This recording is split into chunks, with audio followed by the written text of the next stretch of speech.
ICA and management. And we also have Government Code Section 54957, Public Employee Superintendent Evaluation. Do we have any public comments? No public comments with you. Okay, then we are headed into closed session and we will reconvene at 7 p.m.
Thank you, everyone who is waiting for the board to reconvene from closed session. We do apologize for the delay. I just received an update from the board president. They anticipate to be reconvening in about 15 more minutes. Thank you.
We are reconvening from closed session at 7:45 PM on Thursday, May 26th. Thank you, Vice President Kirby Gonzalez, for opening up the meeting. So we will lead Mr. Weiss. Willie. Well, oh, It's like a belly button. Mr. Belly will lead us in the Pledge of Allegiance. Yes. Okay. I pledge allegiance To the flag of the United States of America and to the republic for which it stands, one nation, under God, indivisible, with liberty and justice for all. You may be seated. I will do roll call. Trustee Barnes. Present. Vice President Kirby Gonzalez. Present. I am present. Clerk Venegas. Present. Trustee Pizzotti. I'm present. We are all here. So announcements of action taken in closed session. Government Code Section 54957.6, conference with labor negotiators, WSTA, CSE, and management information received and direction provided. Government Code Section 54957, public employee superintendent evaluation. I am pleased to share that there was a positive evaluation. And I want to say, I can't say unanimous, but across the board, positive evaluation. Yeah. And I can say unanimous positive evaluation of Superintendent Hildreth. So thank you for all you do through this leadership. So thank you. Transition. So I have item I, approval of the agenda. Do I have any motions to amend? No. If not, I actually am going to request that can we move up the approval of resolution number 212238, responsible firearm storage to increase Yes. and school safety. Yes. So from board governance to move. That's my motion. That's motion. Let me, so we will Where to, to, before information discussion. I think before, yes, before information and discussion. Do I have a second? Second. Okay, we will move that up top. And so now I need a motion to approve the agenda as amended. So, second. Okay, trustee Barnes moves, trustee Pizzotti seconds, all in favor? Aye. So agenda is adopted as amended. So moving on to the communications and celebrations school board report, Westfield Elementary, Principal Shirley Ramirez and Assistant Principal Jose Gutierrez.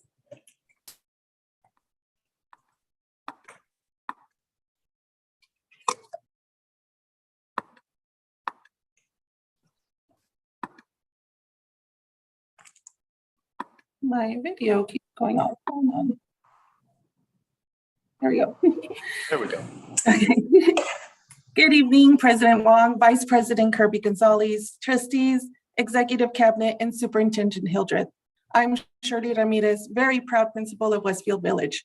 I'm excited to be here tonight to share with all of you the amazing things happening at Westfield. My assistant principal, Jose Gutierrez, and as well as one of our amazing students will be joining me in tonight's presentation. Next slide, please. I wanted to share what our mission is here at Westfield and all the work we're doing to make this mission a reality for our students.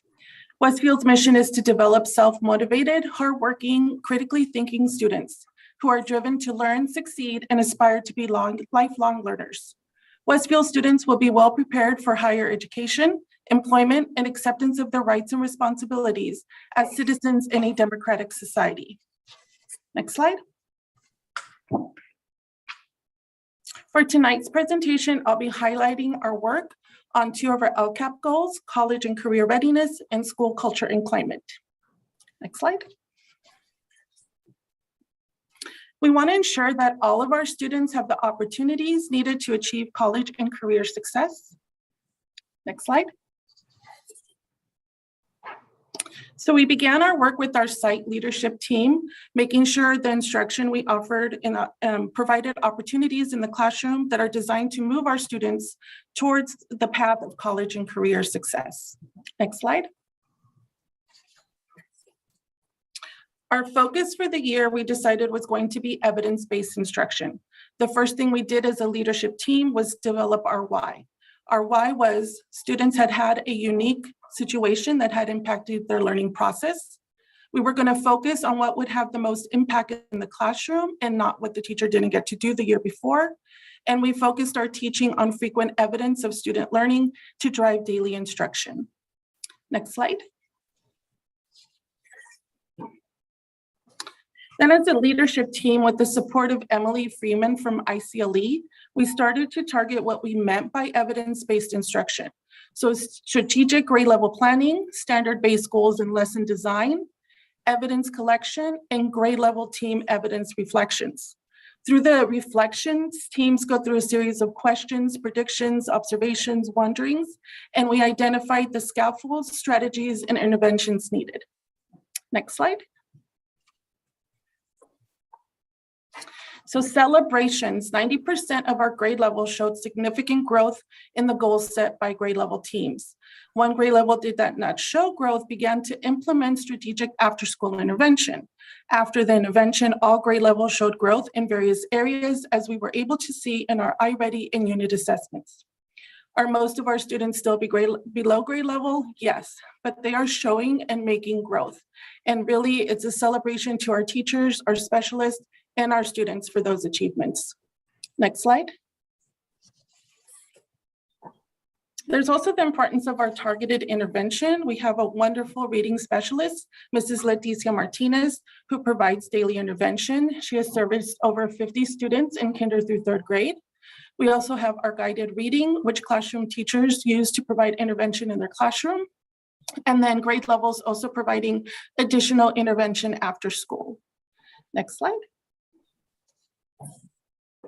I'd also like to highlight Westfield STEM program. Our amazing teacher, Mrs. Burkholder, has been our STEM lead teacher.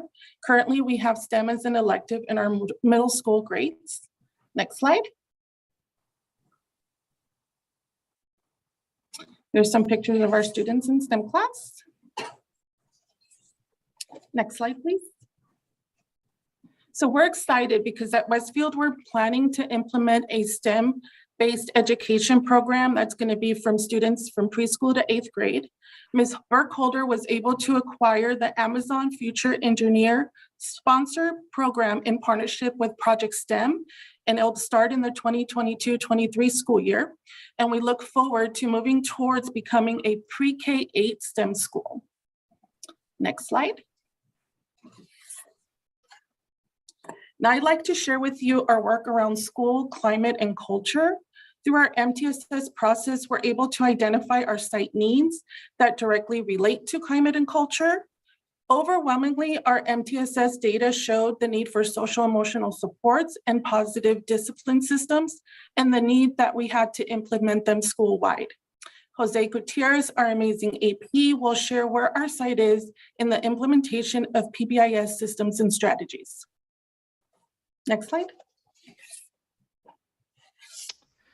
So at our school, when it comes to PBIS, we've really focused on promoting the positive and safe school environment that all students need, with our 3 goals of being respectful, being responsible, and being safe. So it's important for students to have that positive, the positive influence in their school environment.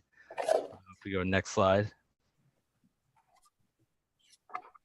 So we focus our positive influence through positive incentives for students who are focusing on the good behavior that we see within our school, as well as a structured environment that students have on a daily basis. And those are brought through with the expectations that teachers put in place, as well as the staff that we have at our school, from our yard duties all the way to our cafeteria staff, just focusing on those positive incentives.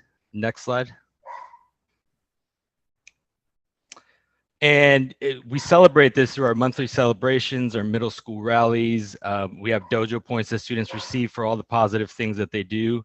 And this is redeemed for them throughout the school year to bring that positive incentives through. And next slide. And as you can see, our students enjoy different types of celebrations from ice cream parties to our middle school rallies that really celebrate, the hard work that they're doing throughout the school year. And having gone from last year to this year, they need that positive incentive. They need that socialization. And it's something that has really grown through PBIS and our schooling climate. Next slide. And we've also been able to support many of our students with their social emotional needs, starting with our incredible social worker, Ms. Maria Jaques. And it's really amazing how much support she's been able to give our students and our staff, only being at our site 2 days a week. So as you can see here, she has a lot of individual and group contacts, a lot of great counseling groups that she's provided to various grade levels.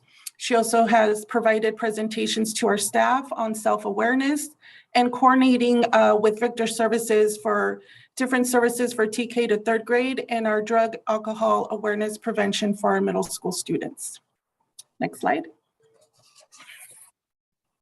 Additional support team, we have Mr. Barrera, our outreach specialist, who not only focuses on improving our site's attendance, but also provides social emotional supports by running a few boys empowerment groups as well.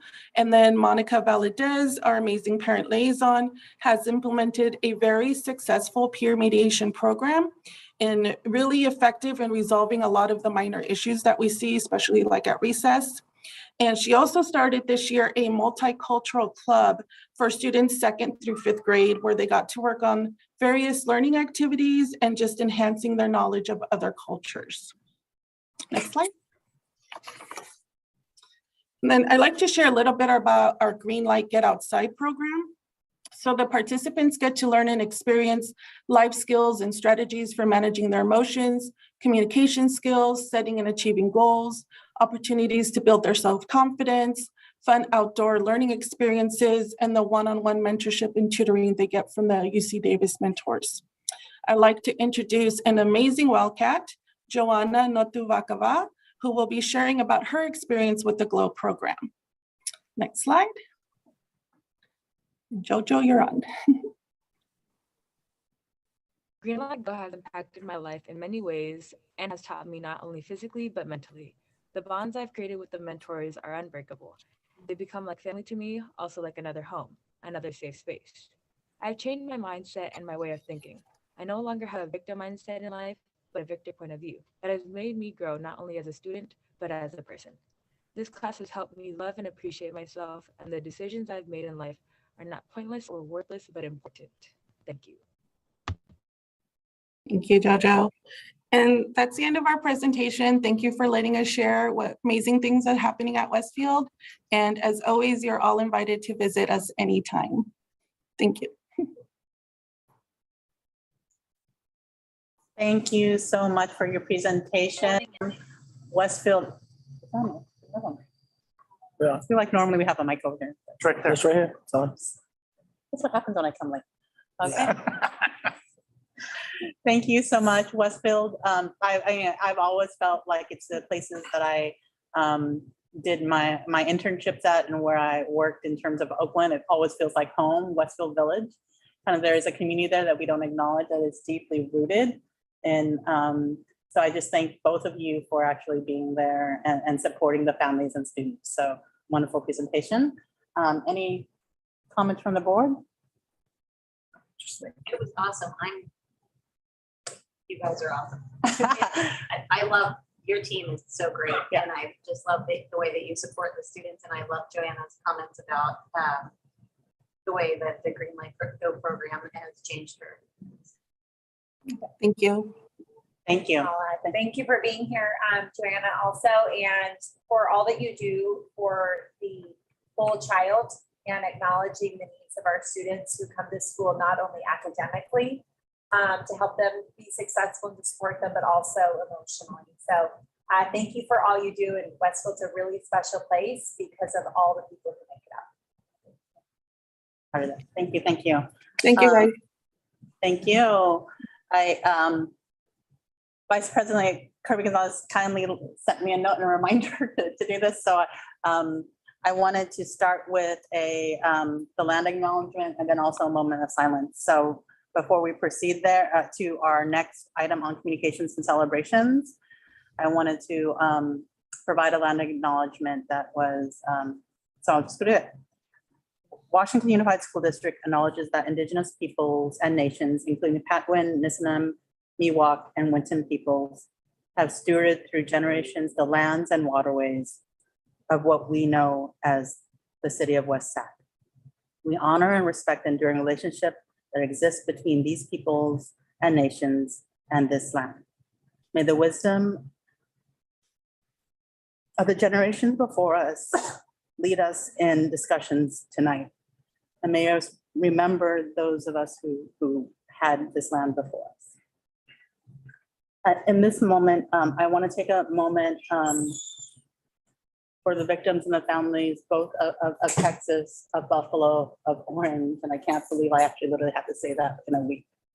I also want to honor and lift up, take a moment of silence for our own student, River City High School senior, from a recent Afghanistan refugee, Omar Sofiza, who had a tragic death recently as well. So if we wouldn't mind kind of taking that moment of reflection.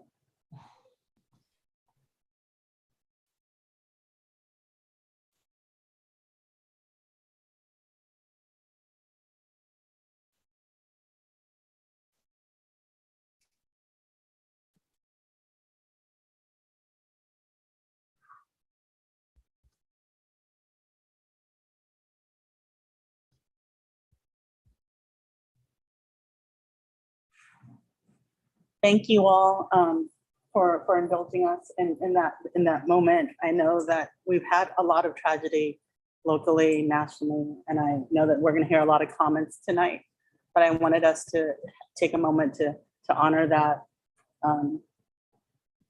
Because it is, we don't always have to agree, because reasonable people can disagree, but really centering our thoughts, our work ahead on the safety of the students is important. I also want to acknowledge that I am grateful for the support of the law enforcement, the teachers, the staff, who every single day in Washington Unified protect our kids. We know that, we thank you. We know that it's tough right now to be in education, and just wanted to lift that up. And we will continue our relationships, our work, our decisions in support and collaboration with the city of West Sac and law enforcement to continue the good work and continue all of the investments and safety protocols that we already have made and have been acknowledged by grand juries and other things to make sure that we are all safe on campus. But again, I just wanted to thank everybody every single day who have kept our campuses. So with that said, Yorgos Pisanis, you're going to recognize recognition of West Sacramento. Oh, no bikes today. Is that?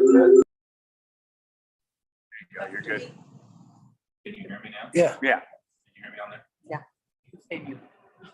On your Stay computer. on your computer. Computer stay muted. I stay muted. Okay. Thank you. All right. Well, thank you for that. I want to begin by introducing Mr. Robert Belly with the West Sacramento Masonic Lodge. Mr. Belly, if you wouldn't mind joining us at the open table. It's been a couple of years since we've had the pleasure to celebrate this particular event.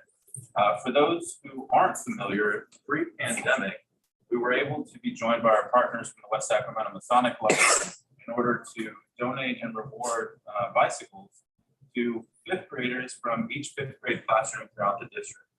And now typically prior to COVID-19, the focal point was on superior attendance throughout the entire school year for students that really exemplified what it meant to show up to school, put in the work, and be there every single day.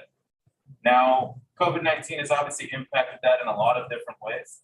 But what we did this year is we changed the approach. So the Masonic Lodge reached out earlier this year with a strong desire to want to bring this tradition back and jumpstart this in our school district now that things are obviously in a different climate for us. So we actually reached out to each school's administrative team, both the principals and the assistant principals, and asked them to nominate a fifth grader from each fifth grade classroom at each of our 8 K-8 schools in West Sacramento. So the criteria for nominating this year's students, the recipients, was really a variety, combination of areas, including academic growth, personal growth, leadership qualities, and being an all-around great representative of each school's individual community.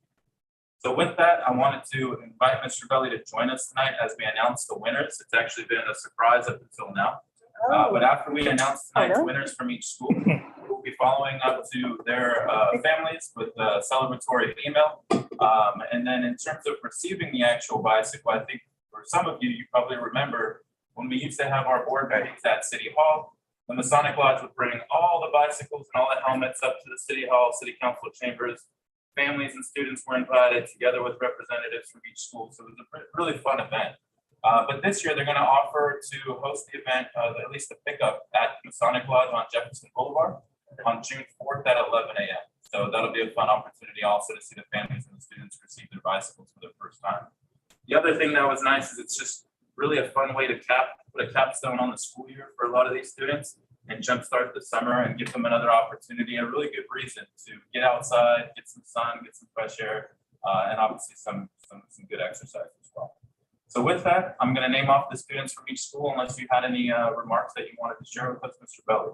I'd just like to thank you for your assistance and the board for allowing us to do this, and the administrators of the school district. It's a pleasure and an honor, and having the kids that feel that they're getting rewarded for their hard work, that you do good and you get awarded for it. And I think it gets them off on the right foot, that there is benefits down the road. And I want to thank you all. And you're all welcome to come down to the lodge when we hand out the bicycles if you're available. It would be appreciated. Thank you. Thank you for that. All right, without further ado, I'm going to begin announcing this year's recipients. So Ridgeway Island K-8 School. Our first recipient is Sarah Aranda, Sean McGovern, Gianna Williams, and Sadie Burrell. From Elkhorn Village School, Darren Grialva, Julieta Rivera Baeza, Kevin Golaz Montañez. From Riverbank School, Aisha Amadze, Angel Palomares Garcia, and Itzel Ramirez. From Southport, Bashar Al-Ghafi and Jaime Esquivias. From Stonegate, Santiago Ortiz Guerra, Bella Lynn, and Theodore Cooper. From Westfield Village, Brianna Habib and Leslie Ortiz. From Westmore Oaks, Buran Sarwari and Michael Stallworth. And last but certainly not least, from our Washington Unified Virtual Academy, Radel Lopez. So those are our 25th grade.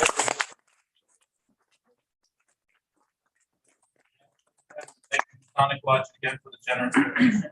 And again, June 4th, 11 a.m. down on Jefferson Boulevard. That's where we're going to ask all the families and the students to pick up their bicycles. And again, thank you very much. Thank you, Mr. Belli, for always doing this for our kids, because I know it makes a difference. And I think in years like this, it makes all the difference. Seeing the joy on their face brightens the heart. Yeah. You know, it's really a pleasure to be able to do it. And I thank you all again. Thank you for bringing this back again. Yeah. And then hopefully next year we'll be able to do it at Chambers and actually have the kids gathered. again. Everybody there, Yeah. yes. I'm looking forward to that. Thank you again. Yeah. Okay, well, we are going to move on to item K, Student Association reports, and new graduates from Washington College Middle High School, Washington Middle College High School. Washington Middle Say that College. again. That's what it says, Washington College Middle here. Oh. On our agenda. Washington Middle College High School, Usually takes me the second time to get it. Austin Bush. Hi, thank you. Austin, Like you what said, is- my name is Austin Bush Estrada, presenting the student board report for May 26, 2022. And thank you for remembering I graduated yesterday. It was a pleasure. Shaking. I've been there last night. Yay. Let me see if I can get this up on my. You didn't even have to show up tonight because you're technically graduated. Well, I know, but I just have so much respect for the board. How could I not show up at any chance? If whenever we can we move on to the next slide, please, and we can just start. So at Bridgeway Island Elementary, they want to thank the BWI boys and girls soccer team as they both played in their championship games last night, and they began with an open house last night, which began with a picnic and ended with a PTO career fair. Next slide, please. I know that guy. Somehow. At Elkhorn Village, they had also a successful open house, and the teachers and staff did a great job in welcoming back families to the campus. They had food and treats for all those attending, and they had an incredible turnout. Next slide, please. At Riverbank Elementary, they also were holding an open house, which as well had a high turnout and was very successful. They had the library and the farms and different aspects of the school have displays that the students and parents could look at. The 6th to 8th grade science classes were dissecting owl pellets, and the 8th grade got to go bowling, and generally they're very excited for next year's opportunity to learn, grow, and make a difference. Next slide, please. At Southport Elementary, they want to congratulate the annual Rose Garden winners, and they want to thank Miss Sylvia and Miss Scott Feminella for organizing the competition, and they want to congratulate the 4th and 5th grade spelling bee winners. They also wanted to recognize and appreciate the bands of Southport and Westmore for having a combined event where the families of both schools were able to enjoy together the products of those bands' work. And they want to congratulate Miss Quester and the Lady Ducks for winning the soccer championship game, which they played in. Next slide, please. At Stonegate Elementary, they also hosted an open house, and their TK through 5th grades enjoyed their award-winning band playing. The 8th graders also enjoyed the swim day at River City High School as they prepare for their own high school experiences, and you can see pictures of their picnic days and the family night of building bridges and so on. Next slide, please. At Washington Unified Virtual Academy, they were excited to have their first community and family event in the form of picnic and art in the quad, where over 60 Washington Unified Virtual Academy students joined on campus for activities and to meet and greet with their teachers. Also, the former student of the principal at W also volunteered face paint for students there, and they were very excited about that. And they're looking forward to the remaining end of the year events to finish off their first year at Washington Unified Virtual Academy. Next slide, please. At Westmore Oaks Elementary, the elementary students have earned their trimester 3 awards, and the day custodian, Lupe, celebrates his last day of work and going into retirement by playing volleyball with the students on his last day. And Westmore Oaks also is celebrating Mrs. Matlock and Ms. McDaniels as they prepare to retire, and so they're celebrating all of their hard work and contributions to the school. Next slide, please. At Westfield Elementary, I think there's a little bit of delay on the slides here, by the way, on my end. The 6th graders left for Sly Park, and they were very excited to be leaving this Monday. And their upcoming events at Westfield feature a Happy Cow ice cream truck for their 8th graders, as well as a field day on the 31st. And Wednesday, they have their kindergarten promotion event at 8:30, and on 10 a.m., they have their 8th grade promotions. Next slide, please. At Evergreen Opportunity Academy, the students are displaying academic and social successes throughout their courses and their efforts, and they want to congratulate their 8th grade students for their upcoming promotion ceremonies and demonstrating the academic success to participate at their home schools. They also want to thank their partners in the Greenlight Get Outside program for a great year and for helping to build important communication and collaboration skills by supporting their students at Evergreen. Next slide, please. At Washington Adult School, they're very excited to have 2 more high school graduates this week, and their graduation is scheduled at next Tuesday, May 31st at the Crest Theater, which they're very excited for. And next slide, please. Yolo High School wants to congratulate their class of 2022, who also has their graduation scheduled at the Crest Theater for the 31st. And they want to give out their thanks to the Washington Unified School District Board of Trustees, Educational Services, Color Your World Studios, Cultivating Hope, and their students and staff for supporting and creating their amazing new mural at their school. Next slide, please. And then, of course, at Washington Middle College High School, seniors had a blast last Friday at Disneyland's Grad Night, where they went to Disneyland. And they want to congratulate Kiara Chile as the most outstanding student and the most improved student. They want to congratulate Dulce Sauceda. And last night we had our graduation where Washington Middle College High School graduated 36 seniors at the Crest Theater in front of over 400 friends and family. And we want to thank the board, the superintendent, the district staff, and all of the Washington Middle College High School family in general. And congratulations to the class of 2022. Moving on to the next slide. For River City High School, they are very excited for the 31 students who have demonstrated English proficiency. Students have worked very hard to achieve reclassification in spite of the challenges of distance learning and all of the challenges of transitioning back to in-person classes. So they just wanted to recognize all the work on behalf of their students and so on. And moving on, I believe that should be it. To the next slide. Thank you so much for your time and for listening to my presentation. I hope it was informative, and thanks for the opportunity to give it. Austin, thank you for being a member of this board, and congratulations again to you. We wish you really well in your next endeavor, and go out there and be bold and courageous and try new things, as they said last night. So, well, with the permission of the board, I intend to do so, and thank you for that. And I don't think you have to have our permission. I've appreciated going to this, and I'm excited for this to be my last one, but thank you so much. Have a great day. I'm glad to Thank you. do it. Thank you, Austin. Thank you, Austin. Take care. Yeah. Last night was just so beautiful. So we are going to move on to CSEA report. Do we have, we do not have anybody in the room. Do we have somebody on the phone? Mr. Gandara and I spoke this afternoon, and we had a good and engaging conversation, and he didn't feel that he had anything to share with the board. So he's not here tonight. So, okay, well, thank you for that. I see President Doug Knapp here, so WST report. I'm assuming it's you and not. Yeah. Mr. Gandara gave me his time. There is no limit. You already know that. It's infinity. Plus infinity. Do we need to? Yeah. So I'd like to move to extend already, even though I can't. No. I'm not the buzzer. Thank you for the time tonight, members of the board, President Wong, Vice President Kirby Gonzalez, Cabinet, and Superintendent Hildreth.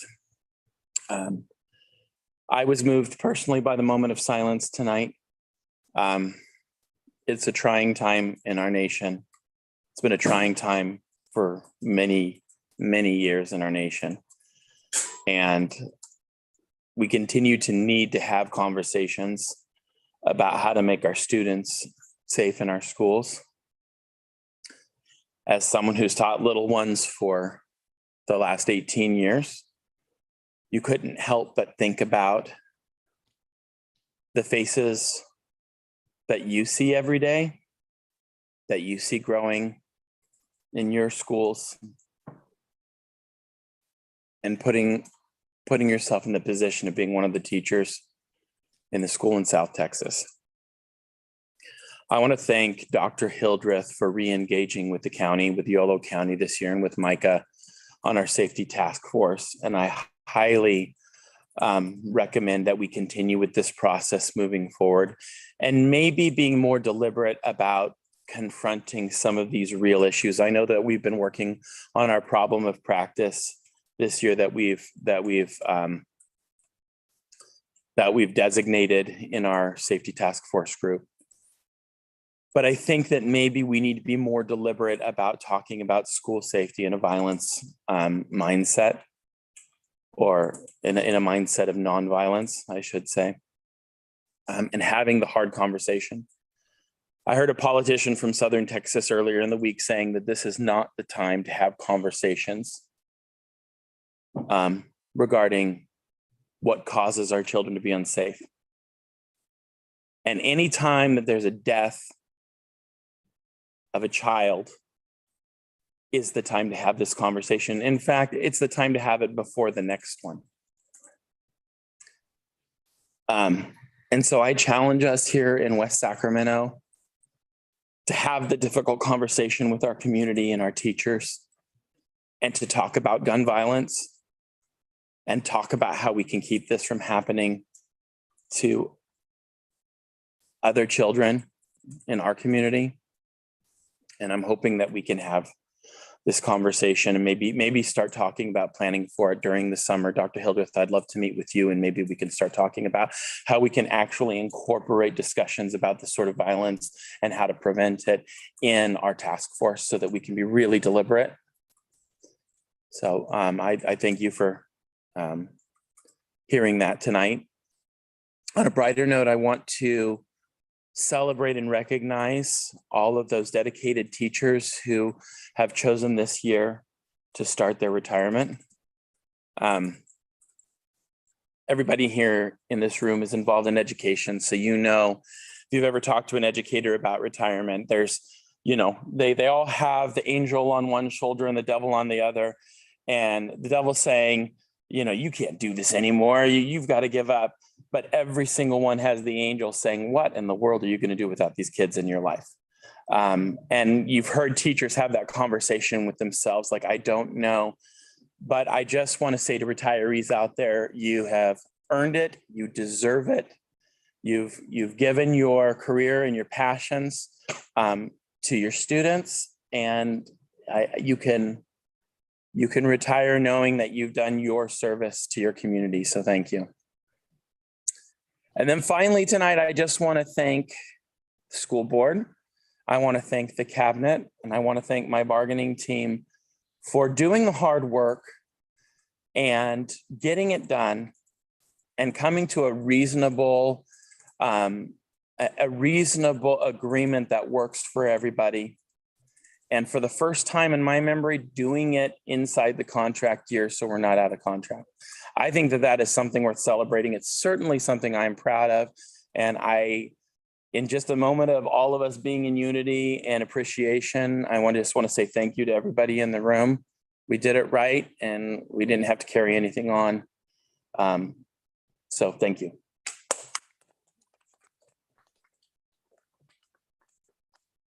All right, we're going to move on to public comments. But before doing so, I am going to read a redacted There you go. disclaimer. So per a new one.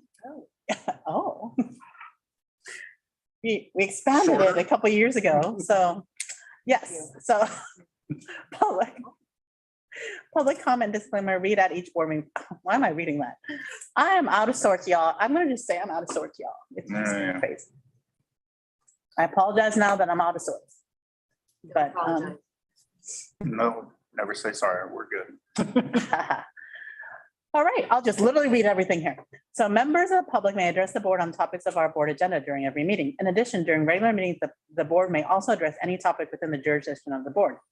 Please know, the board is listening to your comments, but by law cannot meaningfully respond in this form to items not on the agenda. The board may limit the total time for public input on any topic to 20 minutes unless it waives the item for a limit for an item. Individual speakers may be limited to 3 minutes to comment on any topic unless amended.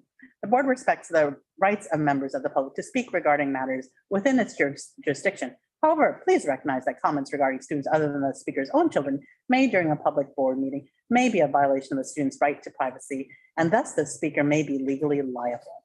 If you reference a student's name other than your own student, you may be deemed out of order.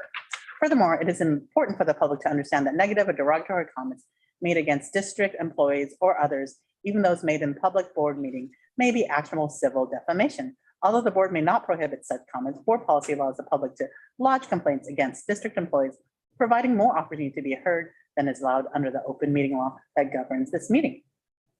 With that said, I am going to move on to public comments. We will start with folks in the room, if there are folks in the room who want to provide public comment, and then we can move on to the virtual view. Yes, there is one person who is speaking as an employee, Mr. Stephen Weiss. Since I'm the only one, I think 20 minutes is fair. There's no limits. Clearly, I did not amend it. So you All right. get the 3. You get the 3 today. Okay. Good evening, everybody. First, just I'm sorry. 4 minutes. Clearly, it's triggering. Minutes. 4 minutes, yeah. Good evening, everybody. First off the cuff remark from Westfield Village. They mentioned Miss Maria Jaquez, the school social worker. She also does work at Stonegate, and she is absolutely fabulous. I'm assuming it's a priority to hire more. I know there was a posting for another school social worker for the district, but we can never have enough, and I cannot stress that enough. I would love if Maria were to be with us 5 days a week or another school 5 days a week, right? There's a shortage, and I just want to acknowledge that because she is amazing, and we could use more people like her in that field. That being said, after I had some comments, but I'm going to change them up a little bit in regards to the killings. Obviously in Uvalde, we had on Monday a lockdown drill at our school, drill obviously, and then the shootings were on Tuesday.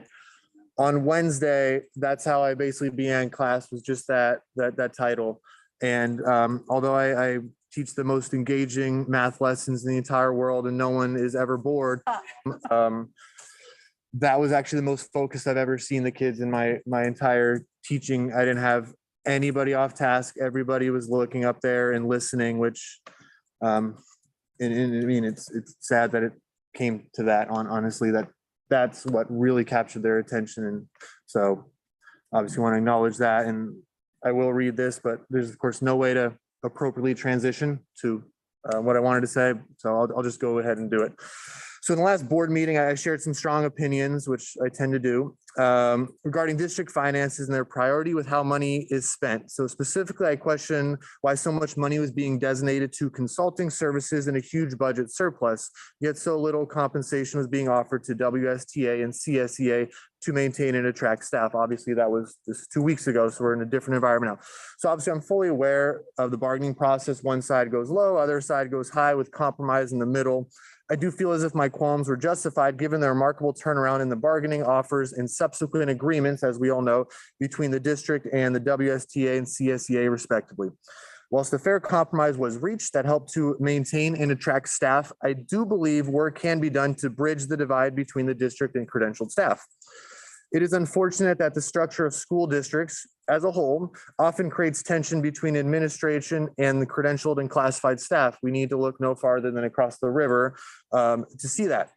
Anytime there is this tension, it makes the work more challenging and the students are ultimately the ones that suffer. I am not saying our district nor its administrators intentionally do this, nor am I saying that we have a major tension and mistrust between credentialed staff and the administration. What I am saying is that we can do better. The district runs more efficiently, employee morale is higher, and turnover rate is lower. For him to go up to 20 minutes. 20 minutes. Comments. I was talking slower. I can actually talk fast.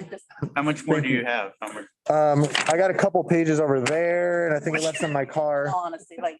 No, it's front and back, and I'm done with the off the cuff remarks. And so I'm almost done with the first page here. So what I'm saying is we can do better. The district runs more efficiently, employee morale is higher, turnover rates are lower, and most importantly, students benefit from all staff working in lockstep together. I have some thoughts on how this can be done. The first issue that I believe needs addressing is the distribution of how money is spent. As mentioned earlier, the amount that has been dedicated to contracting services is, at least to me, extremely concerning. I am worried that this is not the best use of funds. And if it is, I'm coming from a place of ignorance. My ignorance and that of my colleagues can be greatly alleviated if how this money is spent is readily shared, explained, and then open for an honest discussion. It is not a discussion if opinions go in one ear, out the other. My second thought on how improvement can be made is, as I just mentioned above, is having dialogue, as Doug mentioned, between district administration and staff. Despite only being in the district 4 years, I have learned that opinions are sometimes asked for, but they seem sometimes of a token gesture, as opposed to something that's actually considered. Obviously, everyone is entitled to their opinion, but I don't believe my view is the exception. Much of the money that ends up being spent to run a district is visible by the credentialed staff like myself in the form of technology, staffing costs, professional development, curriculum, app purchases, etc. As a result, I believe we should be equal partners in determining best use of funds when it comes to supporting students and teachers. I know this may be breaking the norm, but that doesn't mean it shouldn't be done.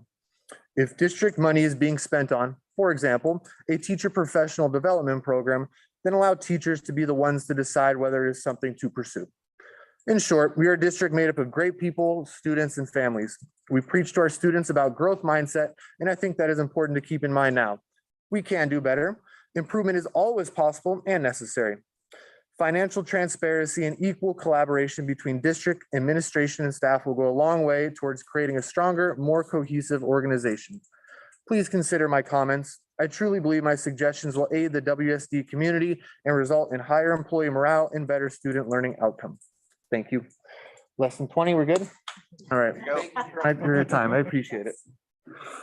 Can't always agree 20, but tonight you can. Okay. Or can't always guarantee. Again, I'm a mess. Are there any other in-person, in-room? There are no other in-person comments and there are no requests for virtual live comments. They were only pre-submitted. Because these are heavy and I will make a comment after I read them, I will read the written comments as we have traditionally done. You want Mario to do it? I'm happy to do it because I don't think it's fair that. Okay. Some of this stuff. So from Gail Costello, A, general public comment. Now that numerous school districts throughout the country have been found to be presenting the concept of gender identity to very young primary grade students, I would like to see WSD provide a policy statement on gender identity trans issues for primary grade classrooms.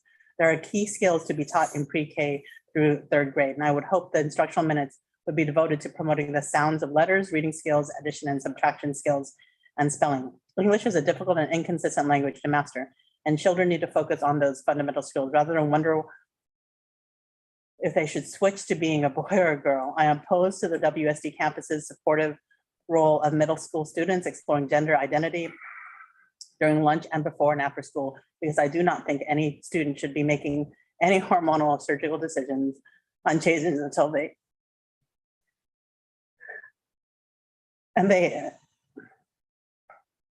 have completed puberty and have turned 18. The parents need to know specifically what is happening inside the pre-K third grade classrooms while they have time to explore other educational options for children.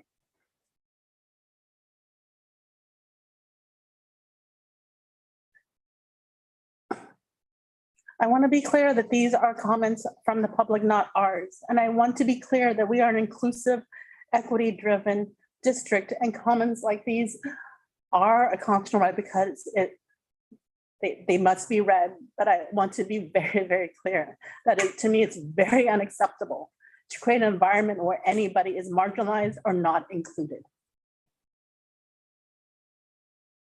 in this process. And I think we need to elevate the issues of LGBTQ families and students because they are not safe on campus right now. And this is the feeling and thoughts of some of our community members, and that is not acceptable. We do what we are mandated to by law because it's the right and just thing to do for our kids.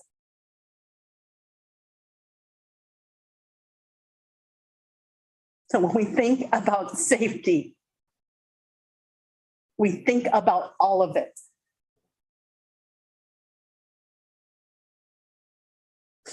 Next comment from Christy Jordan.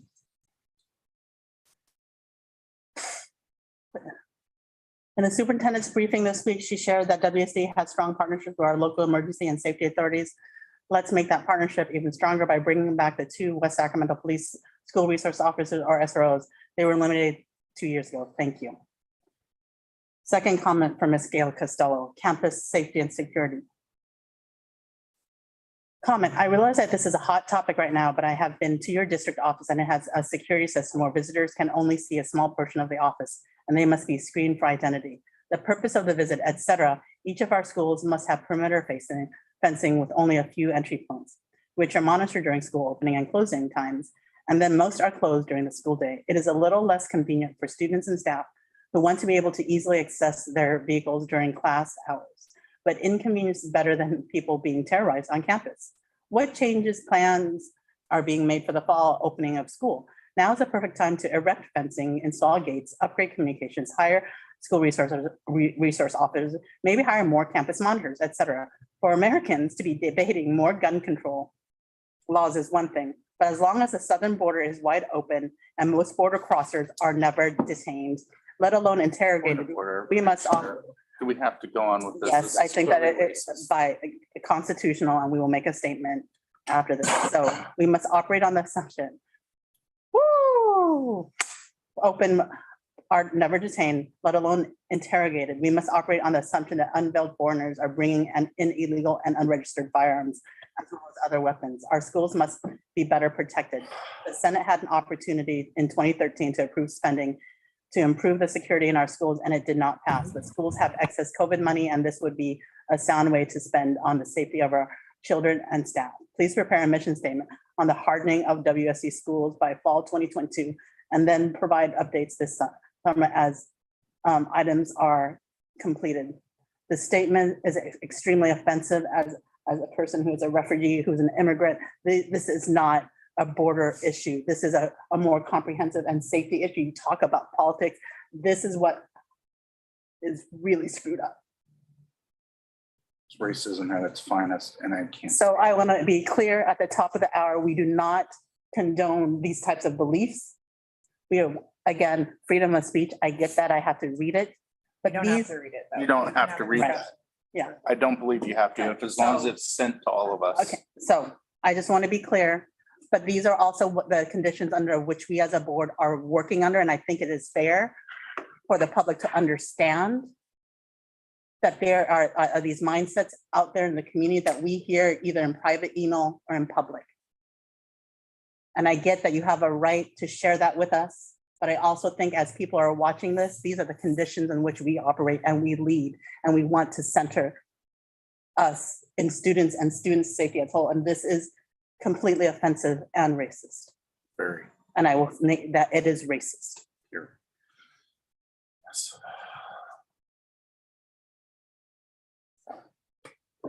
On that note, I am going to move on to any other public comments? Q&A just came out. Oh, sorry, we can do one that. I know we received one later on. I think it was past the deadline. I don't think that it was requested to be read, and I just want to end on that note. So, we're going to move on to public hearing.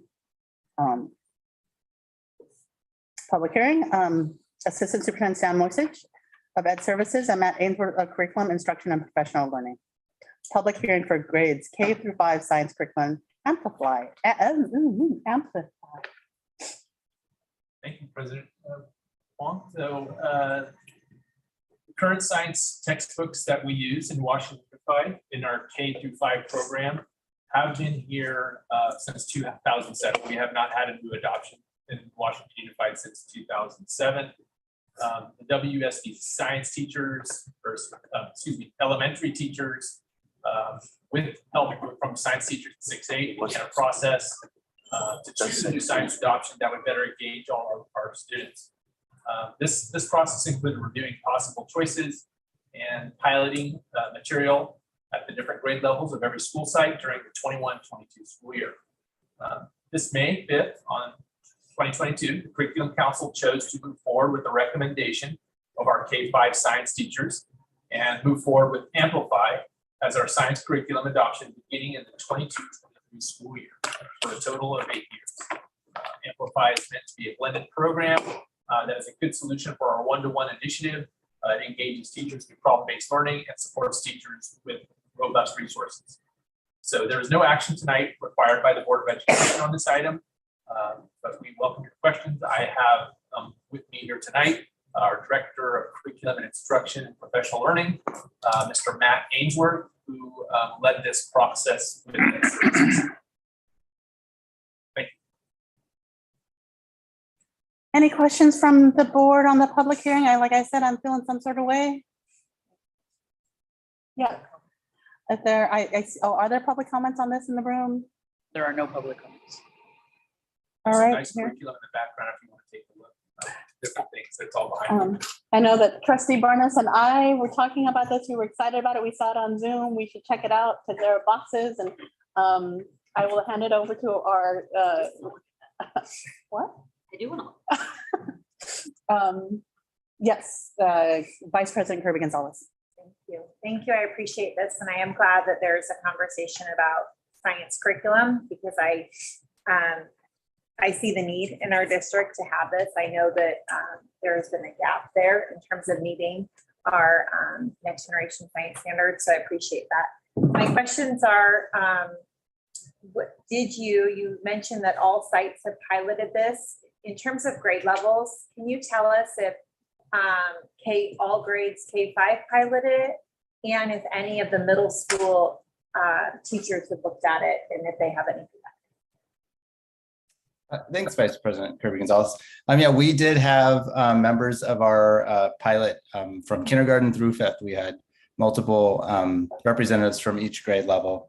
Amplify Science was the curriculum that the 6-8 team adopted 2 years ago. And so they did lead some optional professional learning over the summer and early in August for the K-5 to help them kind of calibrate their thinking as they were going into the pilot process. And so they piloted 2 programs, STEM Scopes. They piloted in the fall, and Amplify they piloted in the spring.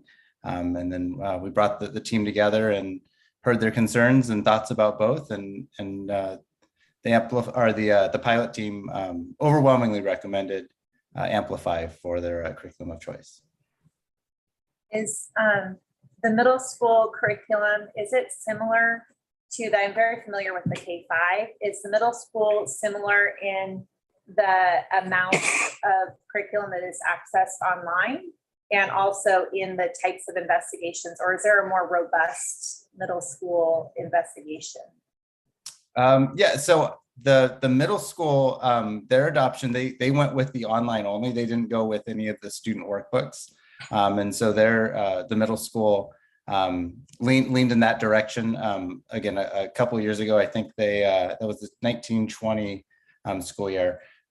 For the K-5, we have leaned into the student workbooks. We do want, the pilot team was very clear with their desire to keep the students off the computers as much as possible, especially coming out of distance learning. And so hands-on discovery, there's a sample of the hands-on material tub there in the room.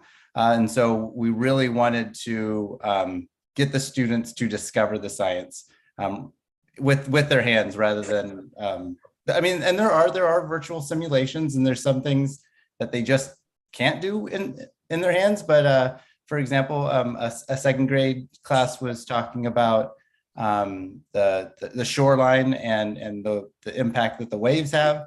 And so they did watch a video, but they used gymnastics chalk and used, poured water over it and watched the water, move away the chalk. So they got to see the virtual and actually physically see the effects of the science in person. So the team is very excited about the program, and like Assistant Superintendent Moisés said, it's well needed. And we're really excited for the teachers to get their hands on this. And from the pilot team, what they were most interested is embedding this into our ELA units of study.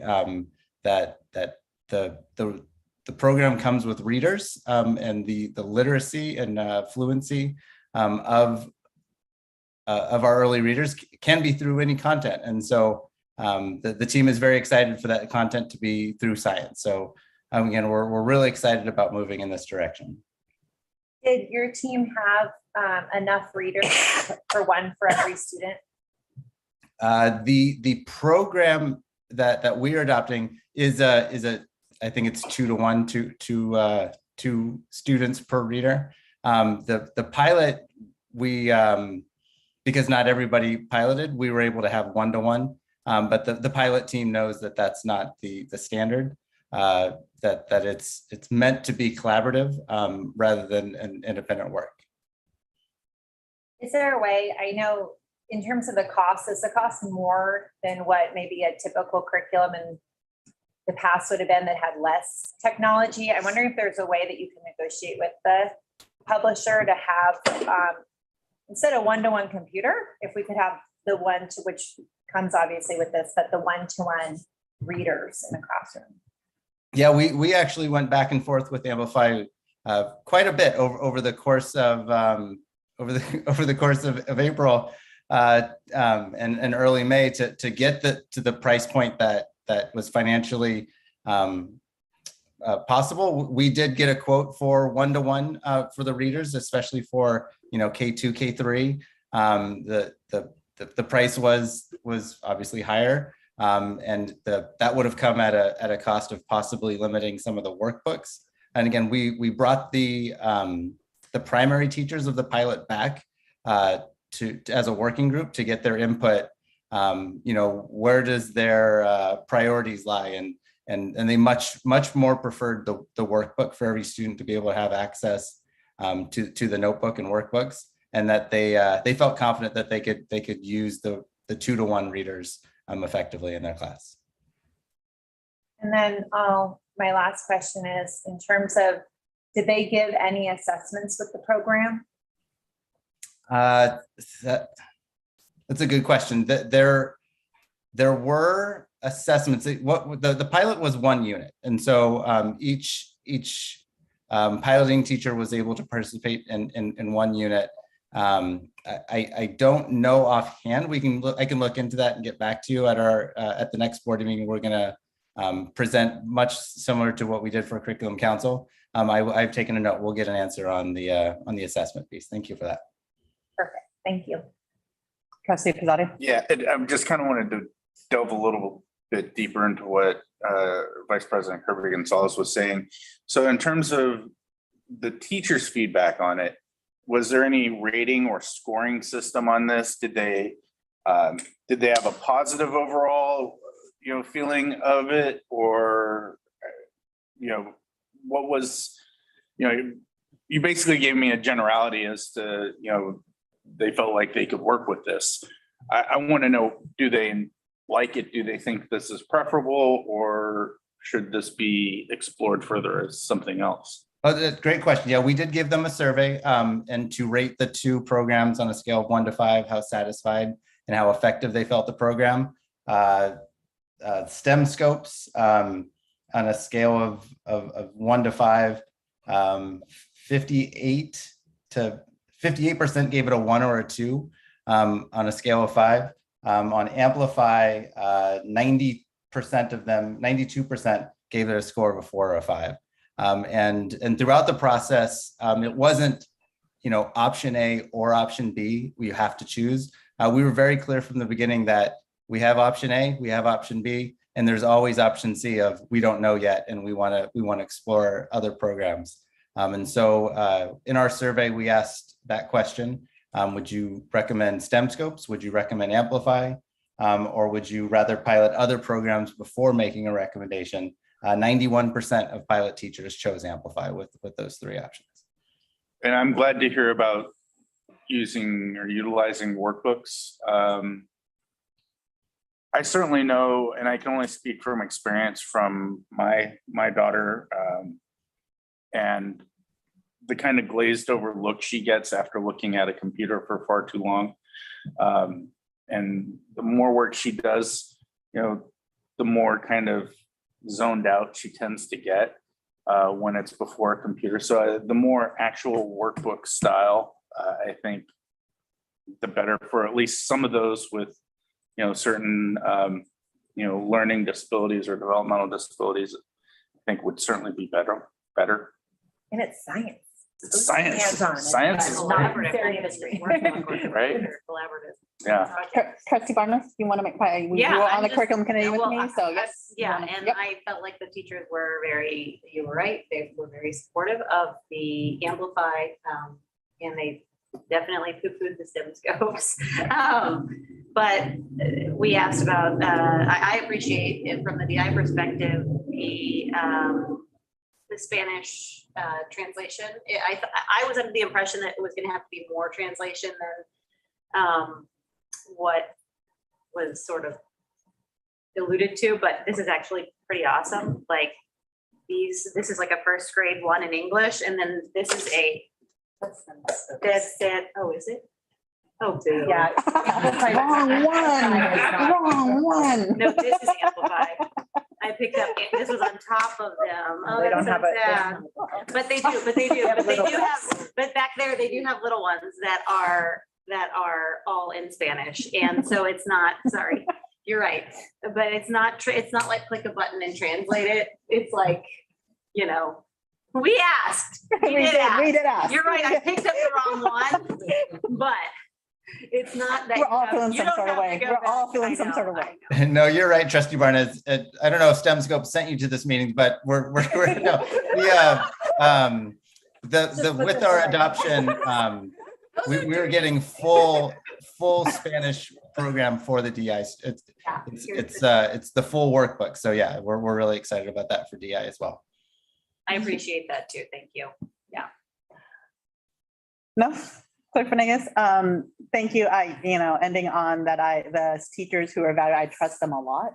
I consider them experts in what they do in science. So really, it was just overwhelming, amplified the way they wanted to go, was adaptable and met their needs. And so thank you for the information. So, and thank you staff for the work. And thank you the teachers. They had a lot going on and they still made time for this. So, and we have not adopted a curriculum since 2007. So it was a lot of work and a lot of time. So thank you to staff and those who evaluated it and piloted it. So anything else for the good of the order on this item? I know. Okay. We're going to move on to what I move forward as the resolution number 212238, responsible firearm storage to increase student and school safety. I am going to read it and then we will turn over to public comment. And then where did it go? Okay, resolution number 2122. Oh, I should let staff present it first. It was pulled up. Superintendent, I think that. Would you like to present it or I can just read it? Okay, so resolution number 2122-38, responsible firearm storage to increase student and school safety. Whereas evidence strongly suggests that secure firearm storage is an essential component of any effective strategy to keep schools and students safe. Whereas an estimated 4.6 million American children live in households with at least one loaded unlocked firearm. Ooh. Whereas every year, nearly 350 children under the age of 18 unintentionally shoot themselves or someone else. That's roughly one unintentional shooting per day. Whereas another 693 children die by gun suicide each year, most often using guns belonging to a family member. Whereas in incidents of gun violence on school grounds, 90% of active shooters are current students or recent graduates, and 74% of shooters under the age of 18 obtain their guns from their own home, a relative's home, or from friends. Whereas research shows that secure firearm practices are associated with up to an 85% reduction in the risk of self-inflicted and unintentional firearm injuries among children and teens. Whereas the state superintendent of public instruction has made an urgent request of school districts to inform their school communities about the laws regarding the safe storage of firearms and has made resources available regarding gun safety on the California Department of Education Violence Prevention website. Whereas across the country, lawmakers, community members, and local leaders are working together to implement public awareness campaigns such as Moms Demand Action for Gun Sense and America's Be Smart program, which is endorsed by the National PTA and which encourages secure gun storage practices and highlights the public safety risks of unsecured guns. Whereas keeping students, teachers, and staff safe from the threat of gun violence should be the responsibility of all adult stakeholders at each of our school sites. Whereas state law requires adults to securely store their firearms where a child is likely to gain access to the firearm.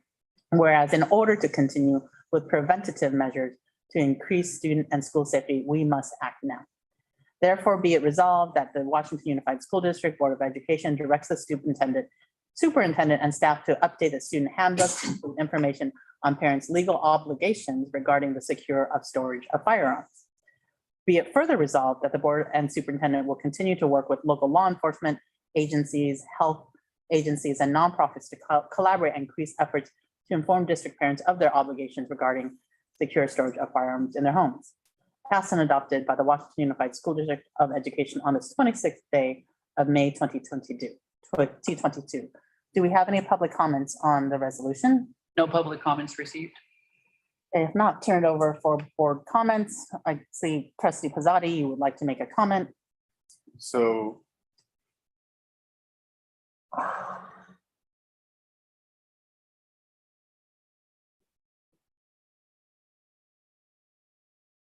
yeah, this one really does like kind of hit a bit different today.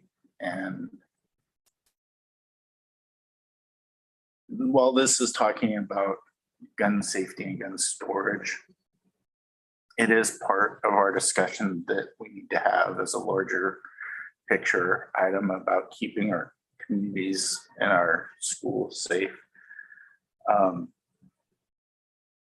But I've had friends this year, you know, die by suicide by gun. And I know the damage that that leaves when their children have to walk in and find them.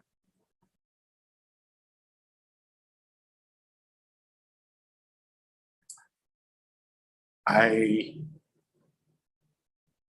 think that this is probably one of our most important resolutions that we do every year, because of the impact and the damage that gets caused in the wake of gun violence. And we've had it happen in this school district,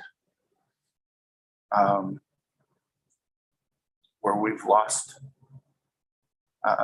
due to domestic violence,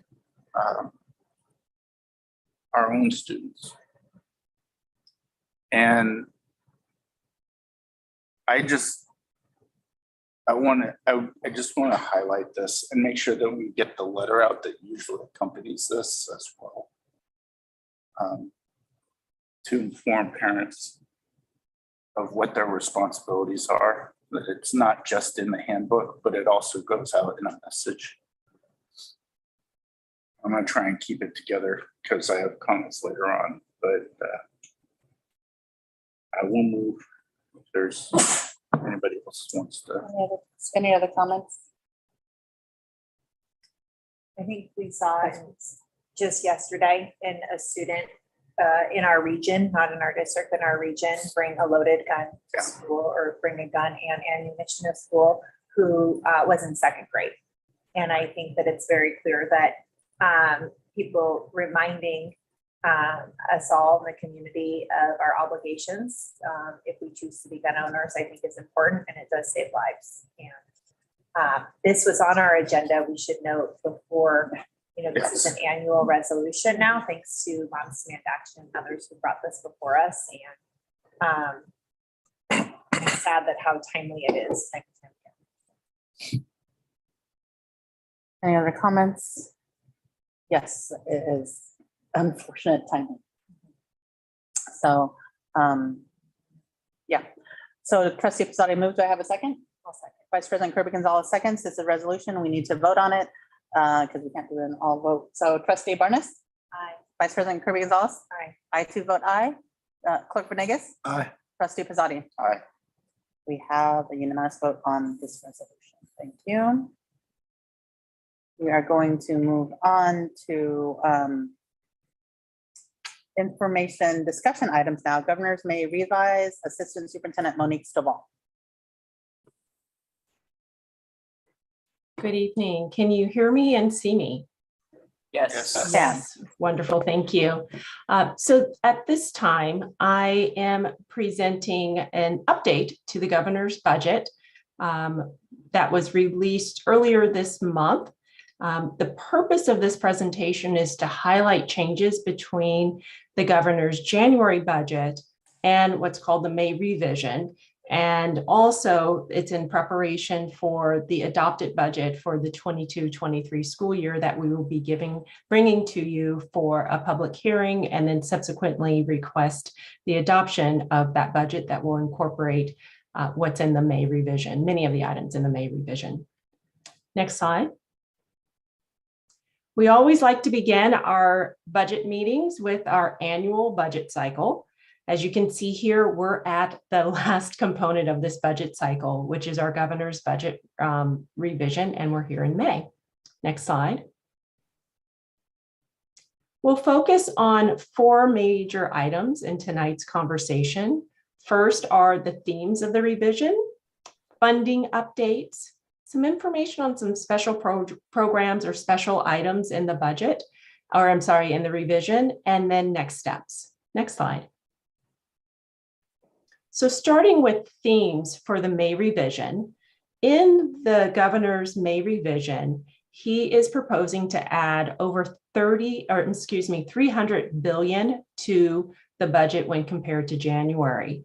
These revenues are pretty extraordinary. However, the governor also wants to guard California against a bust like we experienced post the dot-com boom.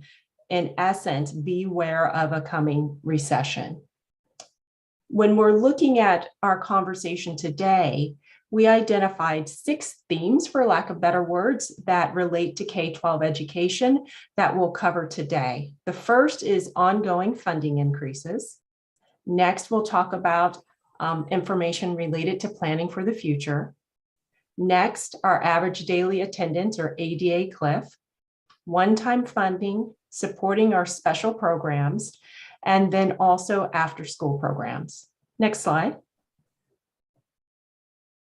So let's talk about the funding updates in the revision. First, we'll talk about the minimum guarantee. So Proposition 98, also known as Prop 98, outlines how much state money goes toward K-12 education. The May revision anticipates that it will grow modestly by 135 million. The revenues for the Proposition 98 come from our general fund, for the state general fund, the local property taxes, and that's how the governor is identifying 135 million increase in our funding. Next slide. We'd like to take a moment to look at a comparison of the governor's budget from January and the May revision related to the LCFF, meaning local control funding formula increases, Proposition 98 guarantee, our cost of living adjustment, often called just our COLA, and then also one-time discretionary funds that he is proposing in the budget. The first, looking at our LCFF funding increases, you'll see that the governor is proposing increasing by 2.8 billion. Next, for Proposition 98, you'll see that the governor is proposing increases of 0.3, 11.1, and 8.3 billion from 2020-21 through 22-23. Next, when looking at our statutory COLA, meaning our cost of living adjustment, the proposal in the revision is increasing it when compared to the January budget by 1.23%. Finally, an increase to the budget, which is something new, is one-time discretionary funds of 8 billion. Next slide. We'd like to take a look at our local control funding formula factors before we continue our presentation and talk about really what the governor's budget means to our primary funding, which is the local control funding formula. We'll start at the base of this pyramid in the blue area. The foundation of our LCF funding is our base grant, and that is provided to all students per their grade span. Moving up to the orange area, what's added on is that COLA, that cost of living adjustment at 6.56%. It's important to note that the cost of living adjustment doesn't mean that we get 6.56% more money. It means that we're increasing the funding per student who attends school every day, known as our ADA, average daily attendance. In the pink area, related to our LCFF funding, we also get funding based upon the grade span adjustment. And these are increases to the base grant for our K-3 students and our 9-12 students. Then in the yellow area, We also get funding for our supplemental and concentration grants based upon the percentage of enrolled students who are English learners, eligible for our free and reduced price meal programs, and our foster youth. Normally, we end there with our LCFF funding. However, in the governor's proposal, the very tip, he is proposing adding 2.1, you can go ahead and click Mario. There we go, 2.1 billion in ongoing Prop 98 funding to increase the base funding. That means increasing the overall funding, the foundational funding for our local control funding formula. Next slide.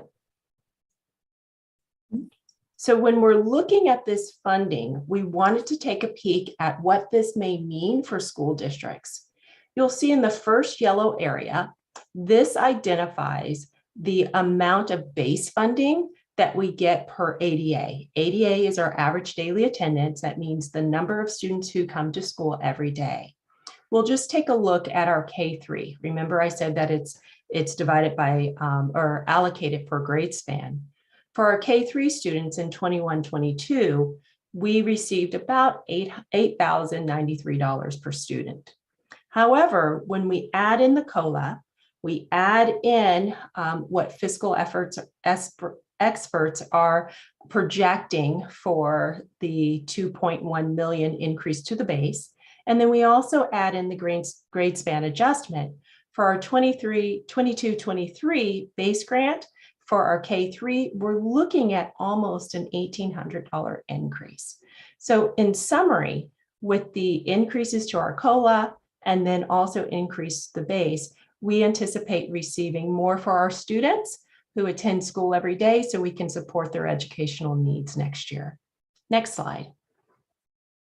So what does this really mean for us? Based on the projections that we are seeing as of a couple days ago, we are estimating that in the June budget that we'll bring to you, that we expect that we may see about a $6.6 million increase in our LCF funding, which is the primary funding source for our district when compared to last year. We are still working on these numbers, so this is just an estimate and it may change slightly by the time we finalize our budget development process. Next slide. We also want to talk about the ADA cliff. In California, we have been seeing a decline in enrollment, and we've talked about this many times throughout this year. Original estimates predicted that the decline in enrollment would be about 160,000 students.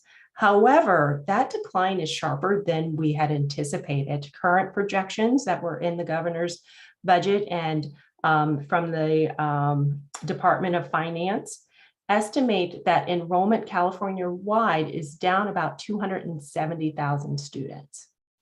As I shared, we're not funded on enrollment, we're funded on our average daily attendance. And so what we're also seeing is we're having a decline in enrollment, meaning fewer students are even eligible to come to school every day, but we're also seeing other factors affect the number of students who come to school every day that are very related to the COVID-19 pandemic. For example, we are seeing less attendance due to quarantines, issues with attendance because of independent study, unsigned master agreements, and then homework may not be returned in a timely manner. Those are some factors that California-wide, statewide schools are experiencing that's affecting their average daily attendance, which ultimately affects their funding. Next slide. However, the governor proposes relief, ADA relief, and we've mentioned this in the past as well at our budget study session earlier this year. We are funded based upon a particular formula related to our average daily attendance. The current formula is our current year or prior year ADA. That's how our funding is determined. However, there's two proposals in the May revise. The first is the average of the 3 prior years ADA. That was also in the January budget. However, there's another proposal that will help us with this year's funding, which relates to how we calculate the 21-22 average daily daily attendance, meaning that we can look at our actual ADA. If that's great, good. However, if it's not, then we can also look at the percentage of ADA prior to the pandemic to enrollment. And we still have to wait until the governor and legislature have many conversations to see which, if either of these funding formulas will come to fruition. Next slide. Let's talk about planning for the future. Senate Bill 751 has set a threshold for triggering the cap on districts' reserves, and it limits how much school districts can maintain in their local reserves. Also, you can think of our reserves as our ending fund balance. Our ending fund balance, meaning our reserves, is capped at 10% of assigned and unassigned balances of our general fund and our special reserves funds. Next slide.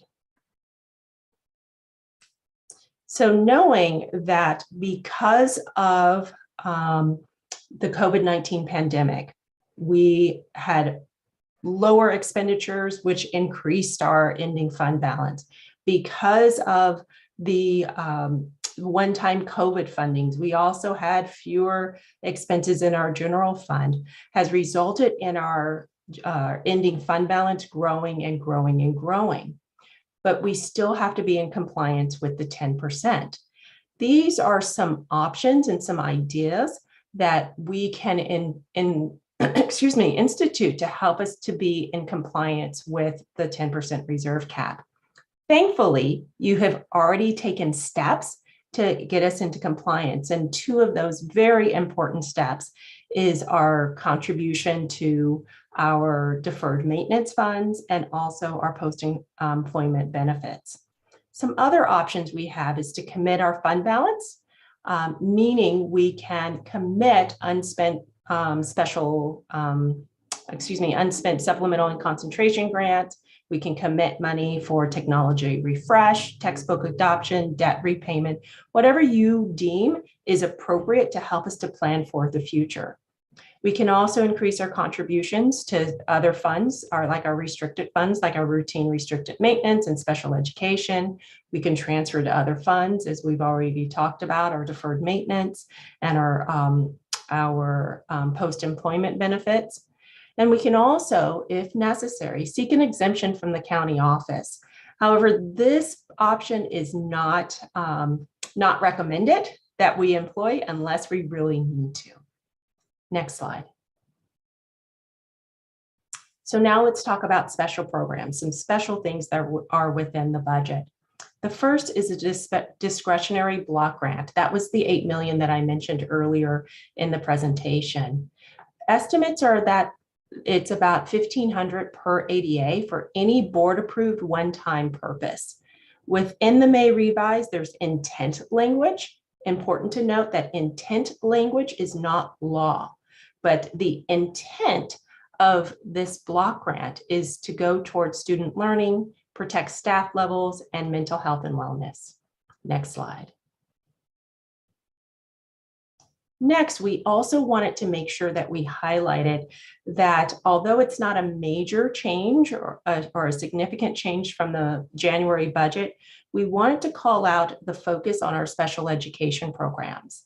Luckily, the 6.56% COLA also will go towards our special education programs, which will increase the base rate per ADA to $820 per ADA.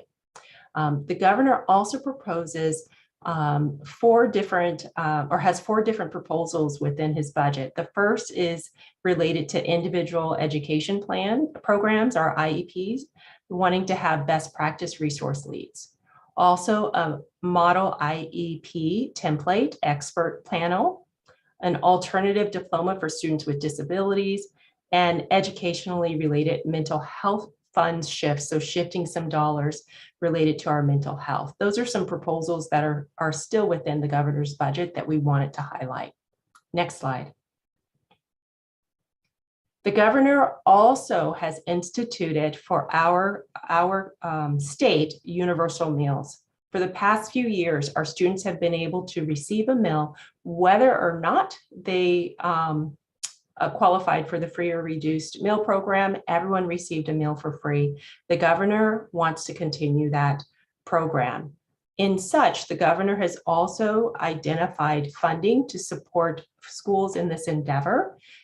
Kitchen infrastructure funding, funding for workforce readiness, also funding to help with reimbursement rates. Next slide.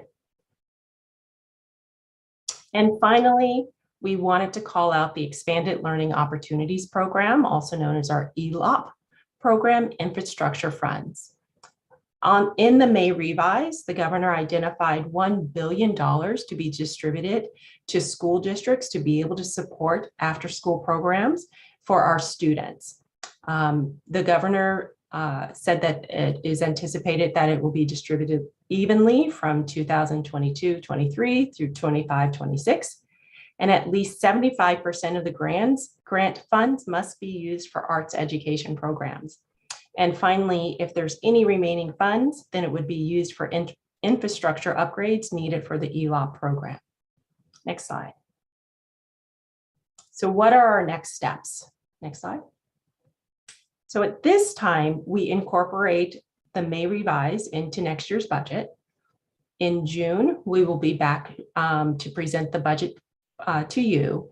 And then we will also review any updated information when the budget is enacted so that we can continue to refine our budget. Last slide, please. So we have completed 1 year of the budget cycle. So now we are back at the beginning. As I shared, we'll be back together in June for the adopted budget, and we start this process again. Next slide. Thank you. And that's all.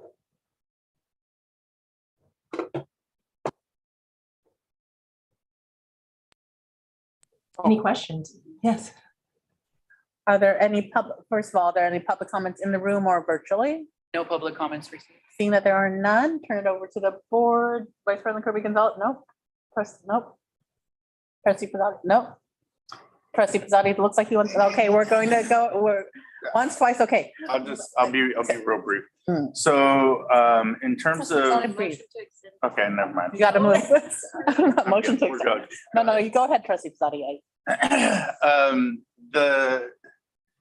So what you're saying is with that, the potential 10% cap that the Senate bill would potentially impose, we could take monies over and above that 10% and put them in some of our funds, like our OPEB fund or our deferred maintenance fund. Is that correct? Or do we have to spend it down below the 10%? So a couple areas. The 10% cap isn't potential, it is law. We have that 10% cap. If the bill becomes law. No, we are already there. Because what happened is, because this state received so much revenue, and I'm really summarizing this, it basically triggered the 10% cap. So that's already been triggered for minimum of next year. We're going to plan for the future years because that's what our fiscal experts are saying. But minimally next year, we have to cap our reserves at 10%. We can spend it down. We can put it into different funds like our OPEB, or we can do a combination of both. Thank you. Any You're other welcome. questions? Thank you. Any other questions? If not, thank you for the information. Very thorough. I always love kind of making it simple and straightforward to understand the fund conditions under which we are operating. So we will move on to COVID-19 testing program and pathway forward. Assistant Superintendent of Human Resources, Kamaljeet Panu. Thank you, President Wong. Trustee. Generosity. I'm going to be joined here this evening with Jenna Rasky, who has been serving as an interim district-wide COVID coordinator, helping lead this work. On the next slide here, this evening, we're going to provide an overview of our COVID-19 testing model, and also provide an overview of the COVID-19 testing for 22-23 school year.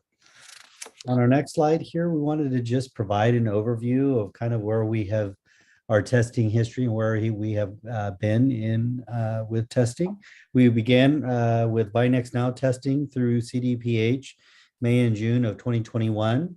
Then through the board support, we were able to form a partnership with Healthy YOLO Together and offer PCR testing from August to December.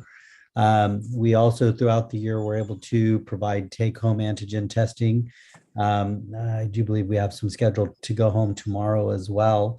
And then we also began a partnership with COVID Clinic beginning in January of 2022 to June of 2022. Jenna is going to go over the next slide here, which she's going to highlight some of the important updates related to testing. Thank you. So we did want to highlight a couple of things that have changed in the last year. First of all, in August, there was a health order that unvaccinated staff must test weekly. They are mandated. So we are still under that health order. That has not changed. In January, Senate Bill 510 requires all health insurance providers to reimburse individuals for COVID tests through the current state of emergency, which was last extended through mid-July 2022. And in March, the Health Resources and Services Administration, otherwise known as HRSA, announced that they'll stop accepting claims for testing for those who are uninsured. So COVID Clinic used to bill the federal government for the testing. And since then, they've been charging insurance agencies for the tests that are done for those who have insurance and providing free tests for those who don't. But they have never billed directly to individuals. Next slide, please. You may have been aware that the CDPH guidance has changed for students and for the general public. So instead of being a requirement for students to test 3 to 5 days after exposure and to mask, it's now a strong recommendation. The exact verbiage is that students should test 3 to 5 days after exposure. CDPH and the current guidance place that emphasis on parents and guardians to ensure that students are tested instead of the schools tracking those tests. Next slide, please.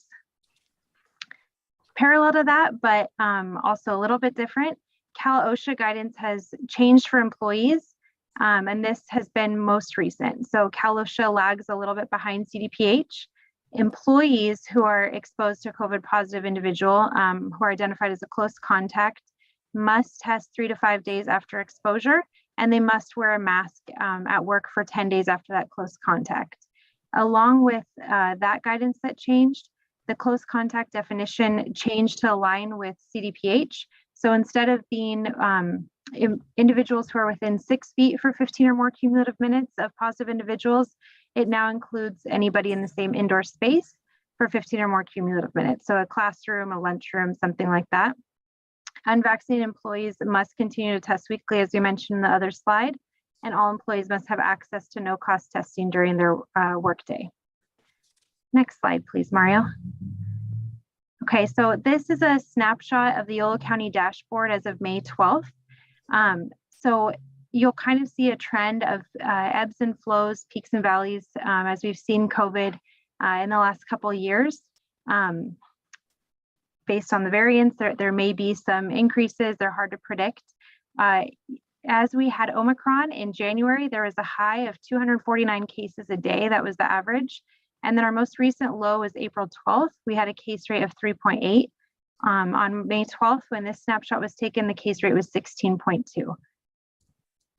And then the next slide. In alignment with that county uptick, we've experienced a similar uptick in our district. So this is just kind of a chart of what we've seen this school year. In January, we had a peak of 73 student cases and 19 staff cases, slightly different days in January, but those were our peaks. And then when this snapshot was taken on May 18th, we had 7 staff cases and 21 student cases. So we are seeing that increase. Moving forward on the next slide, we recognize the need to continue having some types of options for our testing program for our families and making especially testing available and accessible for symptomatic and exposed staff and students. So WST plans to partner with CDPH to offer a Buy Next Now testing option, as well as take-home rapid antigen testing for the next school year as needed. This will help remove any potential barriers to testing accessibility that our families may have. On the next slide, Jenna is going to go over the pathway forward. Or was that me, Jenna? I forgot. I lost my notes. I think it was me, but you mean, Okay, go ahead. Rock and roll. late at night, so I think either of us Yeah. would do Go about ahead. the same. Okay, so right now we have COVID Clinic. We have our contract with them through June 30th. So what we'd like to do is continue to offer COVID Clinic at our summer school sites, primarily Westmore, Oaks, and River City. Even though there are different activities at the different sites, that's where we would focus with the main number of students and at the district office.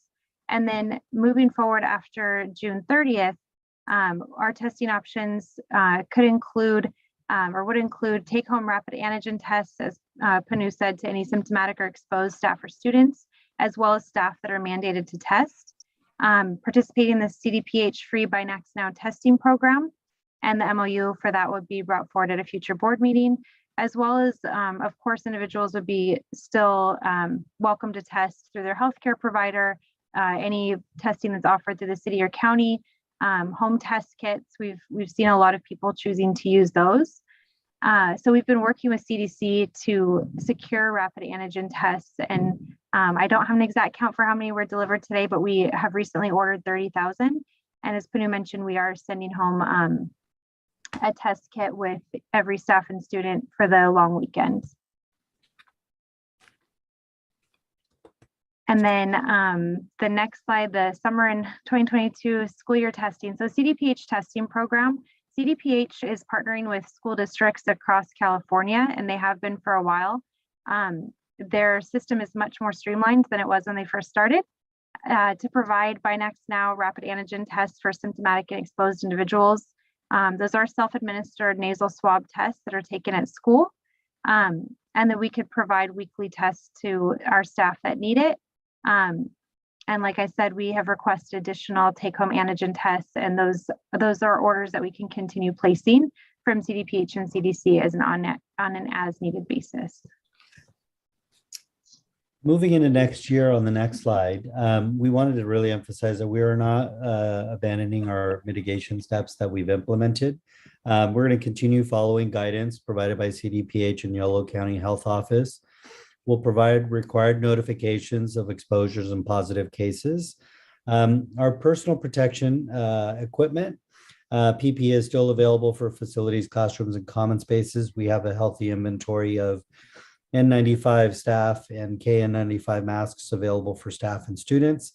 Our current inventory, I do believe as of earlier or the end of last week, was approximately 50,000 adult masks and 20,000 student masks.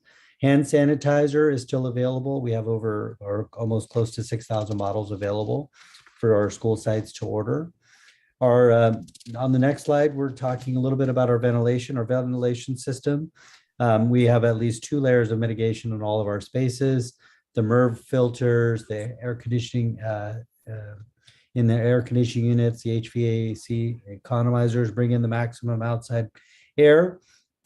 Our HEPA filtration systems that are the standalone units in classrooms and offices and common spaces, and the large HEPA air scrubbers in the larger spaces, such as our office, our cafeterias, and our gyms. On the next slide here is just our bit.lys that we've offered before, where it provides information about our COVID resources and our testing clinics, that information, shortcuts to our website.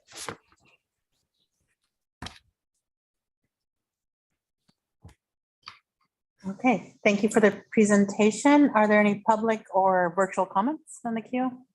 Not at this time. Oh. We all look over there. Okay, the one person. Thank you, Doug, for staying with us. Okay, turning it over to the board for discussion, comments. Trustee Pizzotti? Yeah.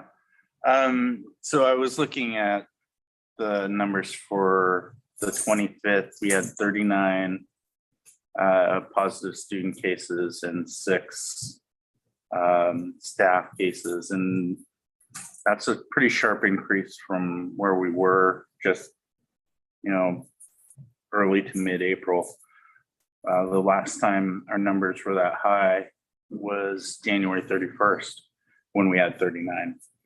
I'm wondering, are we going to be sending several test kits home during the summer with our students? Because I fear that not all of them have the resources to either get to a testing site or to actually, go to a healthcare provider. So I was hoping that, if we could provide some kind of way of at least giving them a couple tests throughout the summer so that they could utilize them if they felt ill or what have you. That's one of the questions. Do we have enough stockpile for that? Okay, question of staff? Yeah. Yes, I can answer that. Based on our county meetings with Dr. Sisson, we know the state is sending test kits to the county, and the county plans to send a large number from what we're hearing to each district for us to be able to cover our summer programs like graduations and to have re-entry into the fall. So similar to think about in January when people came back from break, we wanted to have them come and pick up test kits, but part of our problem at that time is there was a delay. So this time we'll be working with schools in August to have some, but I believe we can check into our inventory to see if there's some that we could even send home. Before, yeah. That would certainly be helpful. Yeah, we got a shipment earlier today, I think just this afternoon. We just haven't done the inventory on it. Okay. I mean, if they were to go home prior to the summer, that would be wonderful. Summer break. I know it's kind of a short turnaround time, but since we're not really, we're only going to have COVID clinic until July, right? June. July 1st. July 1st, Right. Yes. Since we're having a cutoff date midsummer, a lot of our families will be losing that opportunity to utilize what they have relied on for their testing purposes. And then going forward into next year, it sounds as though we don't have, a partnership with anyone to provide testing services. So we're going to rely on the Binax or a take-home test for our testing services. I guess my question is, are we limiting the ability to, get those tests to those that were exposed, or are we limiting that in any way, or can anybody that wants one, can any student or staff that wants one ask for one on, say, a weekly basis to take home? Our current recommendation is that we provide it for individuals due to inventory until we have a better idea of what the flow is going to be. That we start with those that are exposed and those that may have symptomatic. And as Superintendent Hildreth mentioned and Jenna mentioned, is once we get a inventory flow, we'll be able to make any adjustments to that. But we didn't want to overpromise and underdeliver. Gotcha. But that's something we could definitely explore. So my concern with that is it's kind of the what came first, the chicken or the egg sort of thing, because how are we going to know if if you are exposed if we're not providing the tests. A lot of the kids that find out they're a positive case, find out through our testing programs at school. So I think that's how we discovered how many kids were positive is, largely due to the fact that we have a testing program. So I guess, I'm just wondering if we have the ability to give out to those that want one, a test. That would be great moving forward into the next school year. That's all I got. We will check into that, and we also know that we've had conversations with the city, and because they're getting a shipment from the county as well, and they've offered to give us extra if we need. So it's going to be an ongoing thing that we do to make sure that we can support our students. Great. Sorry, we were having there's lots of opportunity. I think that we were mentioning the federal government is offering mail, for 8 tests. I experimentally just hopped on Kaiser, they send it home. So depending also on they will send it home even if they can't access us. And so I know there are lots of options, I think, to get tests sent actually home and where they actually even don't have to go pick it up, right? So that it'll be sent directly. Then maybe we could do a message on how to do that. And the services, the information. Because I'm more afraid of the unknown, the people that don't know how to access that, what their situation would be. Any other comments? Thank you. Yep. That's okay. One, thank you. This has been such a gift. It's been wonderful to have all this. There were some clunky times that were none of your out of your controls, but it was really a gift. And I've been vocal about having family members going through chemo, and it makes those hugs so much, just gives peace of mind. We're all hugging when they have those results. So thank you for that. My question is, as we move into policy in summer school, moving forward, if we have some of these tests on our site, is the idea that if a student comes to the office with a cough or a runny nose, that possibly they could take a test on the school site and go back then when they have their negative results, go back into the classroom? Because I know this year we had so much disruption as everyone was working to be safe, to sending them home. So I'm wondering if we're looking at that recommendation or policy, because one of your slides talked about testing at school. Yeah, that's where we felt the Buy Next Now test would be very helpful in that. And that would be that self-administered test, but then we would also be reporting that and using that result right then and there. Perfect. That's great. And I think just consistent application of that practice. So my understanding is that doesn't happen across all campus. Nope. Maybe just complaining parents. I think it's going to be that. Yeah. So, and I'm not referring to anybody out there. I'm referring to myself. Right. So anecdotally, my daughter was sick, went to the school nurse tested negative. My daughter was sent home. Again, so negative. So what you're hearing is inconsistent practice, not even across school sites. Not even at the same site. Right. So maybe that's just a general forward, training issue. So We will definitely try to norm that a little bit better and calibrate that across our schools as we move forward. No criticism. I know it's been. Yes. I remember it. None taken. We can always get better. Trustee Barnes says, way back when the dinosaurs roamed the earth. Yeah, in the beginning. Almost 6 months ago, right? We were like, oh, we have to test children. How are we going to do this? We hold their heads. Let's and now it's like, I give it to Cora. Here you go, honey. And she's like right. Kids are going to know what, right? It's so weird. Okay. COVID. Any other comments? I have one, just an update from with Dr. Sisson. Again, we meet on Thursdays, and she's just sharing that what we're seeing is a community case rates are increasing throughout the community, and that we are in, as a community, high transmission according to CDC guidelines.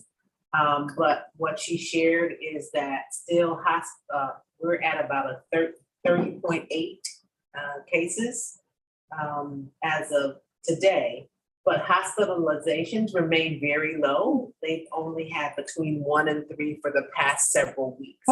And so people are becoming sick, but they're not sick enough to go to the hospital. And so that's what she's saying in terms of that what the CDC is looking at, their metrics. They look at your community transmission, but they also look at COVID-19 community level, which is your case rate plus your hospitalizations. And so Yolo County is at a medium for that. And since the hospitalizations are not high, there has been questions coming to all districts in the county about reinstating mask mandates.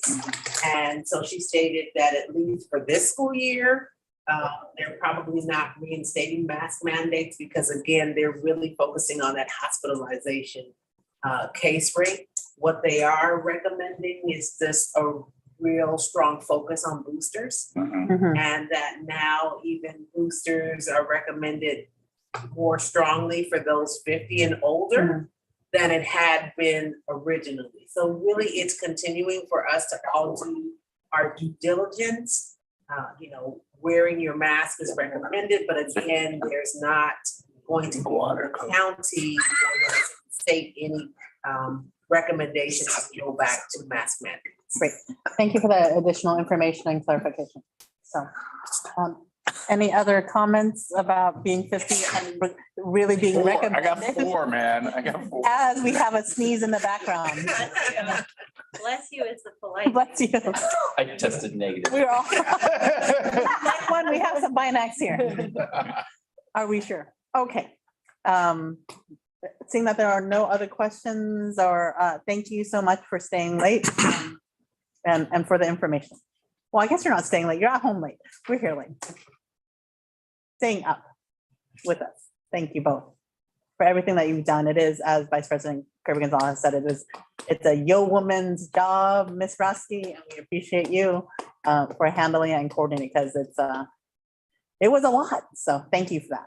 Thank you. All right, we're going to move on to Universal Pre-Kindergarten overview. Assistant Superintendent of Business Services, Monique Stovall. Good evening again. I'm excited to come to you this evening to talk about our Universal Pre-Kindergarten program. I am joined by my education services partners who will be helping me in the presentation of this item this evening. We'll start with just a short overview of what we will cover today. We'll talk about our UPK or Universal Pre-Kindergarten program, what Universal Pre-Kindergarten is, I'm sorry. We'll talk about our Washington Unified School District plan with a summary of the plan, and then we'll talk about our next steps. Next slide. In March of 2022, we came and presented an information item about the Universal Transitional Kindergarten Program, our UTK program. We wanted to start off the conversation today with a little information about terminology and what we are sharing with you this evening.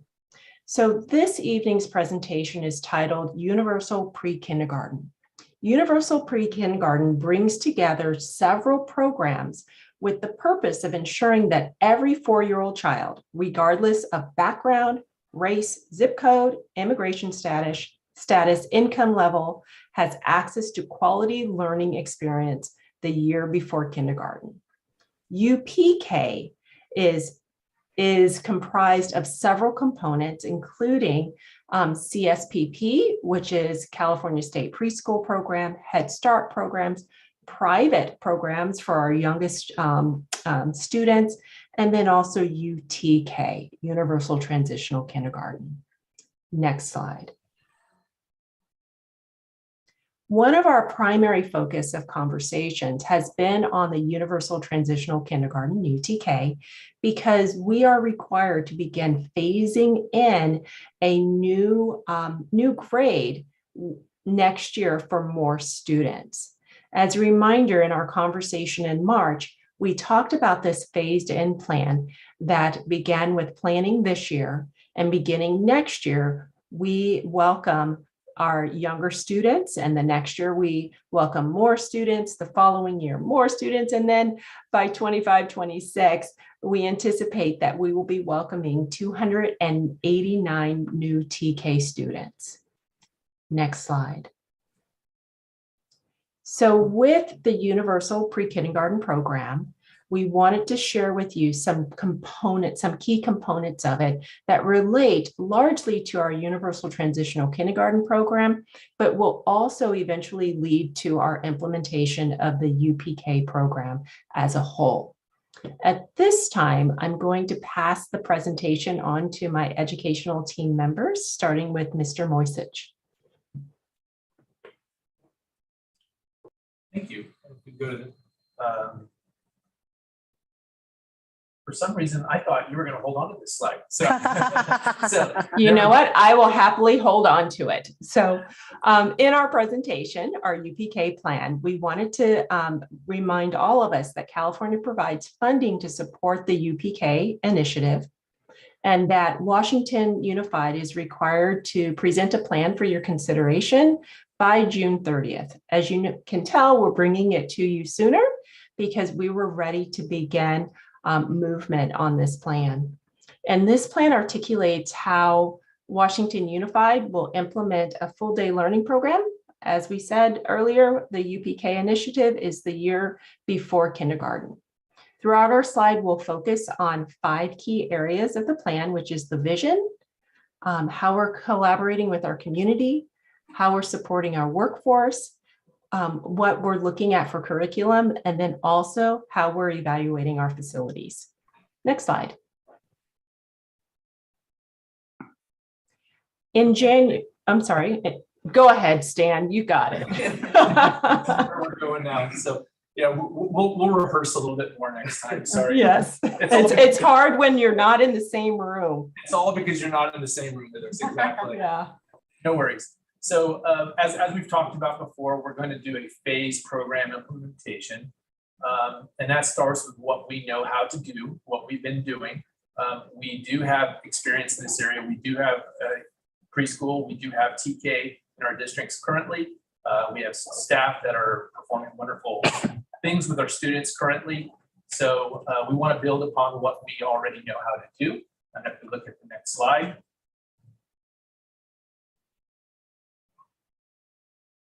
The first part of the plan, of course, is with the vision and the coherence. And our vision is we want to develop an age-appropriate and quality program in partnership with early learning and care programs. We want to develop a system and a quality educational system that begins with UPK, includes access to TK and other options for all 4-year-old children. We also want to provide 9 hours of programming per day through a combination of instructional time and extended learning and care opportunities for all the families who may want to choose that option. Next slide. Again, going back to our phased-in approach, we're building upon as much as we know and have done. So looking at phase 1, which would be next year, 22-23, we're going to stay with the same program that we currently have, which has been an AM/PM program. I'll talk a little bit more in the slides coming forward. But it's really important to know that we recognize there's a lot of information being processed about UPK, and there is going to be a lot more guidance to come.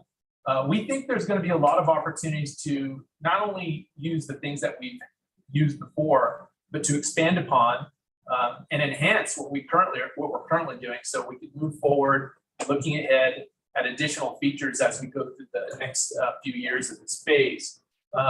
All that is saying that we do have some things that we wanted to determine as we move forward, as we get new information and new guidance. So looking at this slide, you can see what our current program is it's currently at. We currently service 78 students in our TK program at 3 of our schools, Southport, Stonegate, and Westfield. Southport has a full AM/PM. That means they have 2 sessions, one AM, one PM, while Stonegate and Westfield both have AM sessions. We have a student capacity currently of 96 students, and we have 4 teachers. Now, pay attention to the teacher part right now, because what's going to change next year, as we look at the next slide, is that there are different ratios that we are going to be having to enforce. Next year, it's going to be 12-to-1 adults to students in the classroom. That ratio was not in effect this year, and so that is going to impact the staffing as we look forward to next year. As you notice, enrollment currently is at 83 students, although I've been briefed today that it's actually gone to 86. But so that's not much different than what we were last year at this time. However, even with 86, even with just a slight increase in students, we are going to have to add instructional assistants to the program to make sure that we can meet that ratio of 1 to 12. So in addition to the 4 teachers that we had, we will be adding instructional assistants. And at this point, some of these staffing ratios could change depending on the enrollment as it changes. So even though we are at 86 students as of today, historically speaking, we know that number will increase as we get closer to August. But we anticipate it increasing. If it does increase further, there is a possibility that we'll be adding teachers or possibly even more instructional assistants as we work toward this. So again, based on the information from parents, staff, and community partners, we will have TK classes operating in AM, PM for 3 of our K-8 school sites during the 22-23 school year. This will enable us to maximize staffing, facilities, and all the program acquisitions in order to support the students in the best way. But it's very important to note that we will be working with families, local child care providers, ACES, YMCA, Champions, and state preschool to support any and all families in need of extended day services. That means that, as earlier we talked about the 9 hours of extended time, we can use those partnerships that we already have so that all these families, if they so choose that option of having a full 9-hour day, they can do that in our district. And we are ready for that for next year. Again, just want to end it with expansion or modification of this is going to be based on the participation and enrollment, but also family needs, as we are we're talking to families individually and in groups. Slide, please. We're very proud of our engagement and partnership, but it's important to note that that is not something that we're finished with. That is going to be something that is going to be ongoing. Just yesterday, we visited a preschool in Woodland together with the Yolo County Office of Education folks. We will also be hosting additional parent meetings over the course of next month to make sure parents can fully understand the options that they have available to them. And we are looking to expand our partnerships, and we're thinking that we're going to be adding UC Davis to this list of external partnerships very soon as well through our contacts with YCWE or Yolo County Office of Education. And I think we're going to send this off to my partner, our coordinator of preschools, it's Rahale Atabaki. And so I think she's going to take the next few slides. Good evening. I'm very, very excited to be here and be part of this task force. As you know, EC, early childhood education, is very near and dear to my heart, and the reason I got into education, actually. So workforce recruitment. Washington Unified has an established team of TK teachers, as you know. But moving forward, our focus will be increasing our early childhood education staff by partnering with Yola Solano Center for Teaching Credential. We already have one of our preschool teachers that has joined that center and is getting her credentials. I'm so excited for her. We also partner with 12 of our universities in the region. We have an established team of preschool teachers, and we also partner with Yola County Office of Ed to recruit more teachers in the future. Next slide, please. So professional learning, with the implementation of Universal TK, we have the opportunity to enhance our PD for our Universal TK team. But you also have to keep in mind that we already have a very strong team of TK teachers who have been trailblazers for our students in the last few years. So our focus will be increasing our EC professional development, our early childhood education, professional development, by partnering with Yola County Office of Education, who has a series of PD coming out. We are also partnering with the Westside Home Run Program, who they have been, the experts in this area for years. And we are so lucky to have them close by. But I also wanted to highlight that this is not a one and done professional development that's going to be done over the summer. And we're not going to revisit that. As we roll out the program, we will have continuous training for our staff to ensure that they meet the needs of our students. Next slide, please.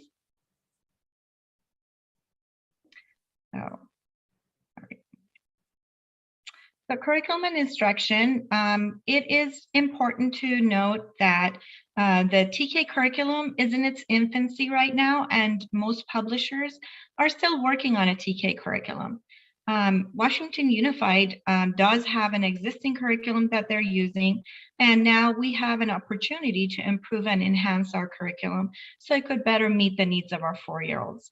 So as Stan said, we did visit a preschool, a classroom in Woodland, along with Gail, and we wanted to see a new curriculum in action, and it was very, very useful.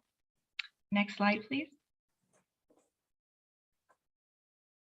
And the last part of our UTK plan is the facilities, services, and operations. We have visited all our TK classrooms, and they all meet our current needs. But we are evaluating facilities for future needs and expansion. Furniture is being updated to make sure they're age appropriate for our 4-year-olds. Classrooms are not only going to have new chairs and new tables and desks, but it's also each class is going to have a calming corner to meet the students' social emotional needs. It's going to have a cozy reading corner with small little couches where students can sit and grab a book with a carpet. There's going to be art and science centers. I'm really, really excited about this transformation of our TK classrooms. And I'm hoping that once we're set up that you can visit and see what it looks like. I do have pictures here. That's actually from our preschool classrooms in Westfield, and you could see the age appropriate furniture. There's a sample of a calming corner on the left. So these are going to be new for our TK classroom. As far as transportation, we will provide transportation based on students' individual education plan. Next slide, please. So next steps, what are our next steps? Now that we've completed our UTK plan, it doesn't mean that our work is done. Can we go to the next step? Next slide, please. We have divided our next steps into 2 sections. First section is to adapt our TK model to offer age-appropriate and high-quality program for our 4-year-olds. We will be evaluating enrollment, parent and community input, looking at facilities, professional development, our curriculum, and also looking at mixed delivery options. Our second section is to continue evaluating universal pre-kindergarten programs, including our California State Preschool Program, our Head Start program, and private programs. Next slide, please. Before we have to make a motion. Yes, go ahead. I'll move to extend. Have a second? I'll second. Kobe, Trustee Pizzotti moves, Trustee Barnett seconds. All in favor? Aye. Aye. So excited to extend it past 10. Continue. This is our last slide. So I wanted to. We're excited about you. Not you. We are excited about it. We are very excited. Thank you so much. I just wanted to say that this was actually a huge team effort, putting this plan together. Almost every department in our Washington Unified gave input. Plus, outside of our district, YCOE, we had Gail Nadal, and at the local planning council, Justine Jimenez. Both of them have been invaluable, giving us guidance and being there for us when we needed them. So I wanted to thank everyone on the team, including them. Thank you. Thank you. Thank you, Rahele. Yes. Do we have any public comments in the Public room? comments received? Do we have any virtually? No public comments. Actually, I don't think anybody's in here anymore. Okay. I just popped in a milk that, I'm sorry. Any board discussion? I just had one quick question. Okay, so Vice President Carrizo, I heard her first, and then Trustee Pizzotti. Vice President Carrizo. Thank you. I think this is great. You've done a lot of work as a team, and this is just my input as a mom and educator. But when I think about our 4-year-olds in terms of partners, so as you all work in your working groups, even my 5-year-old, I had her return for the day to a high quality preschool program that she had been a part of. And it was financially worth it for us to make that sacrifice as a family. Because I feel that, especially thinking about our little 4-year-olds now, those high quality programs that exist within our city are light years ahead in terms of the development of these young children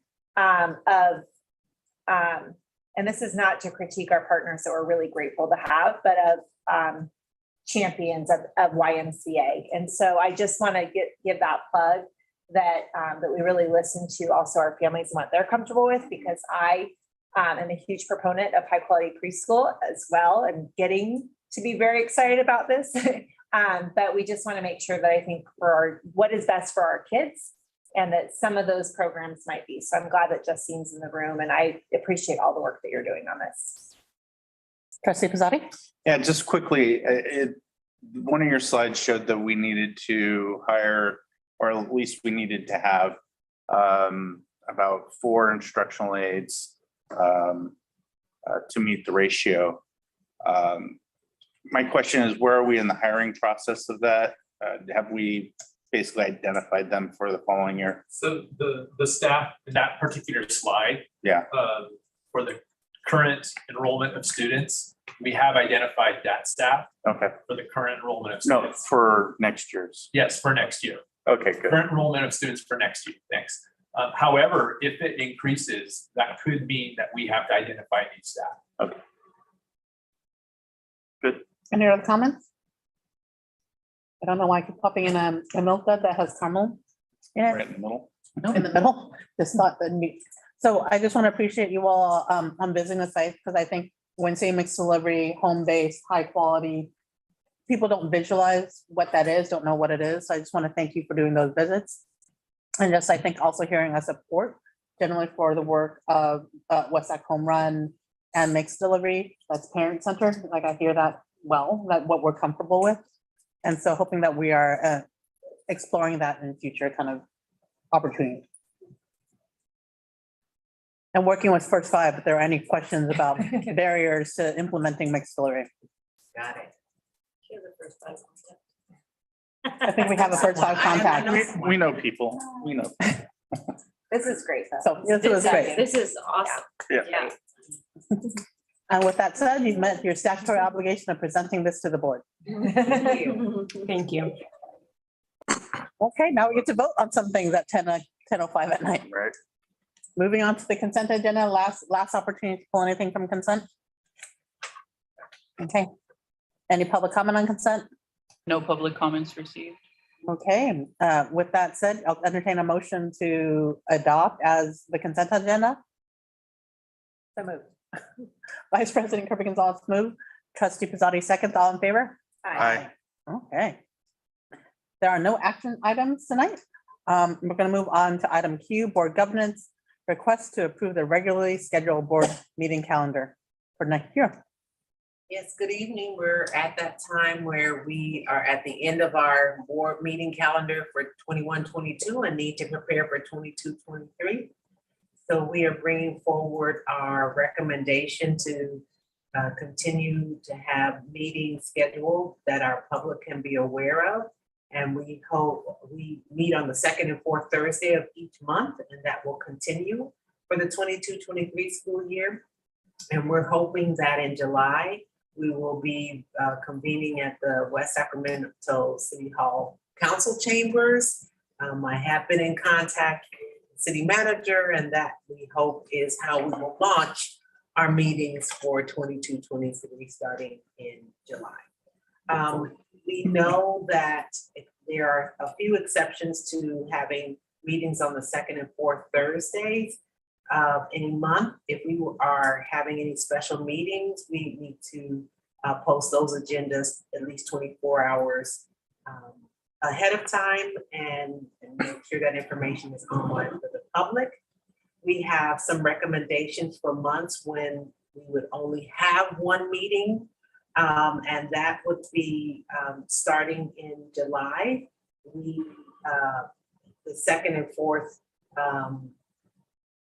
Thursday of each month. July is a month where we have a lot of staff on vacation, especially towards the beginning of the month. So our recommendation is to have one meeting in July, which would be July 28th.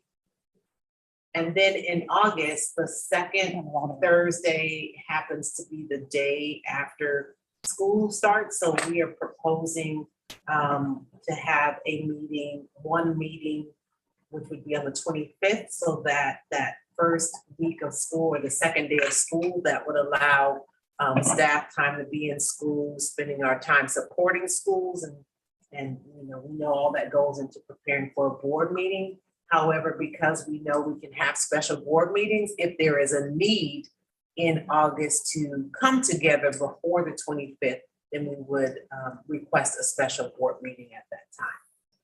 Moving forward, September, October, we continue with our 2 meetings, and then in November and December, it has been a pattern to have one meeting in those months because of the Thanksgiving holiday and winter break. And then in January, I know.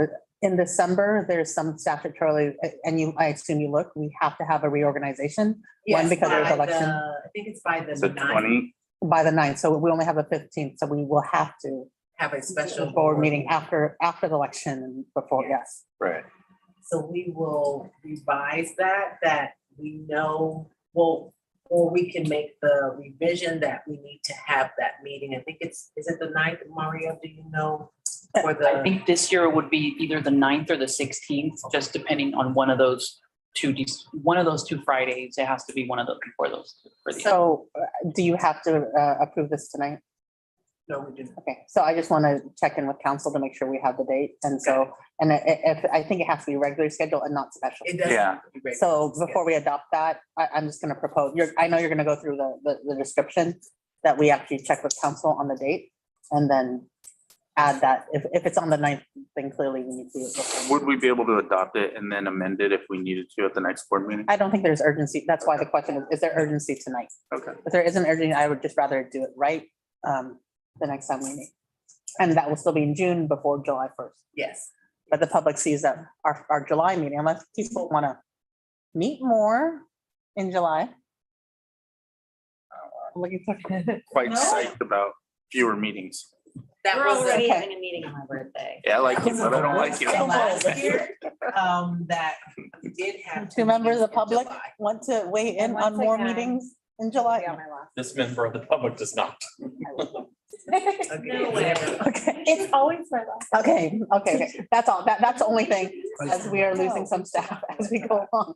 So that's the whole thing, like you can go through kind of the high level. You don't have to go through every single one of them. The only really just the legal question of like, let's check the December So before we we'll adopt it. bring that back. The only difference moving forward that we've had from past board calendars is that because of the winter break schedule in January, we would have one meeting because the second, will have just come back the week when there is a second Thursday. So this scheduling is off just a bit. So we wanted to just highlight. those 5 times. weeks.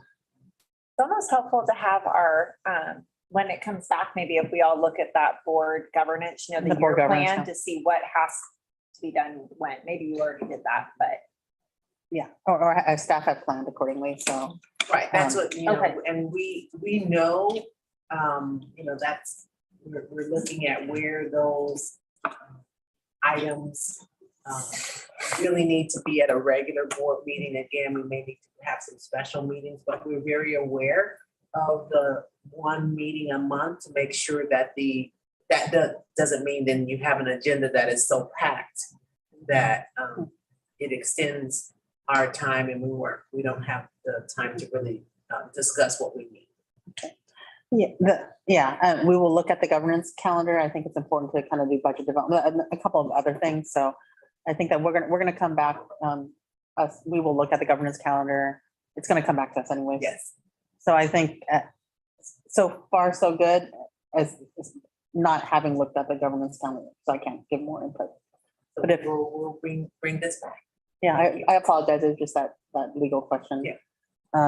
So board homework is to go look at that governance calendar. And if you do not have it, the clerk will send it to you. If need be, the clerk may follow up with Mario and I. Okay. Need be. God for Need Mario. be. Thank God for Mario on the Needs timer. all the beepers and the emails. I apologize for that. So we're gonna table that until next time, if Yes. that's okay with the board. Yes, okay. Moving on to the second resolution, number 20, item number 2, resolution of 21-22-37 LGBTQ Pride Month, and I'm gonna read it. So resolution number 21-22-37 LGBTQ Pride Month, whereas the core values of the Washington Unified School District include providing a safe, peaceful, and healthy environment for all students and staff, supporting collaboration with diverse communities and families. And whereas WSC celebrates the accomplishments of LGBTQ plus people and works to create a respectful, caring, and inclusive culture for all within the school district and community. And whereas lesbian, gay, bisexual, transgender, and queer Pride Month is celebrated each year in June. And whereas as the school year ends, June is a time of reflection, celebration, acceptance, and love. Pride celebrations are rooted in the long history of minority groups who have struggled for decades to overcome prejudice and be accepted for who they are. And whereas Pride Month honors the 1969 Stonewall Uprising in Manhattan and celebrates the many contributions of LGBTQ plus individuals, respecting the talent, creativity, and positive impact of our communities. Therefore, it be resolved that the Washington Unified School District Board of Education proclaims the month of June 2022 to be LGBTQ plus Pride Month, and will honor the identities and contributions of Washington Unified School District's LGBTQ plus students, staff, and families. Pride Month will provide an opportunity to combat bullying, harassment, and discrimination based on actual or perceived sexual orientation, gender identity, and gender expression. By recognizing Pride Month, the district supports other policies, practices, and curricula that honor and respect LGBTQ plus students, staff, and their families. Passed and adopted by the Washington Unified School District Board of Education on this 26th day of May 2022. Any public comments virtually or in the room? No, Mario? we just, Okay, I will move. Any one comment. okay. Vice President Kirby Gonzalez. As we have brought this forward, many times now, I think one piece that would be nice and important to add, and symbolic, would be the pride flag. And so if Yes. we could have that at district office, or just thinking about how we're, visible for our students to see. I know that they're not at school much in June, but I think that it's an important statement for our community. That would be lovely. Any other discussion? I made my comments at the top of the meeting. So, so you had a motion, Trustee Pizzotti moved. To have a second? Trustee Barnes seconds. Vice President Kirby Gonzalez? Aye. Clerk Venegas? Aye. Trustee Barnes? Aye. Trustee Pizzotti? Aye. And I too vote aye. Your resolution. Okay, on to the next item is approval of addendum to board policy 5141.52 suicide prevention. Assistant Superintendent Stan Moisich. Thank you. A couple of months ago, you all have looked at this and approved this board policy on suicide prevention. Since that time, we had a CDE reviewer ask us to make an addendum. So there is only one line in this whole document that has changed, which basically tells us that we wanted to reference the AR, which says, as described in the accompanying administrative regulation. So they've asked us to add that piece into it, which we have. Everything else is the exact same way as when you approved it before. And we're hoping you can approve it tonight and we can move forward. Be in compliance. It's all about being in compliance. Laura compliance. Any discussion in the room? Public comment? This board discussion? Do I have a motion?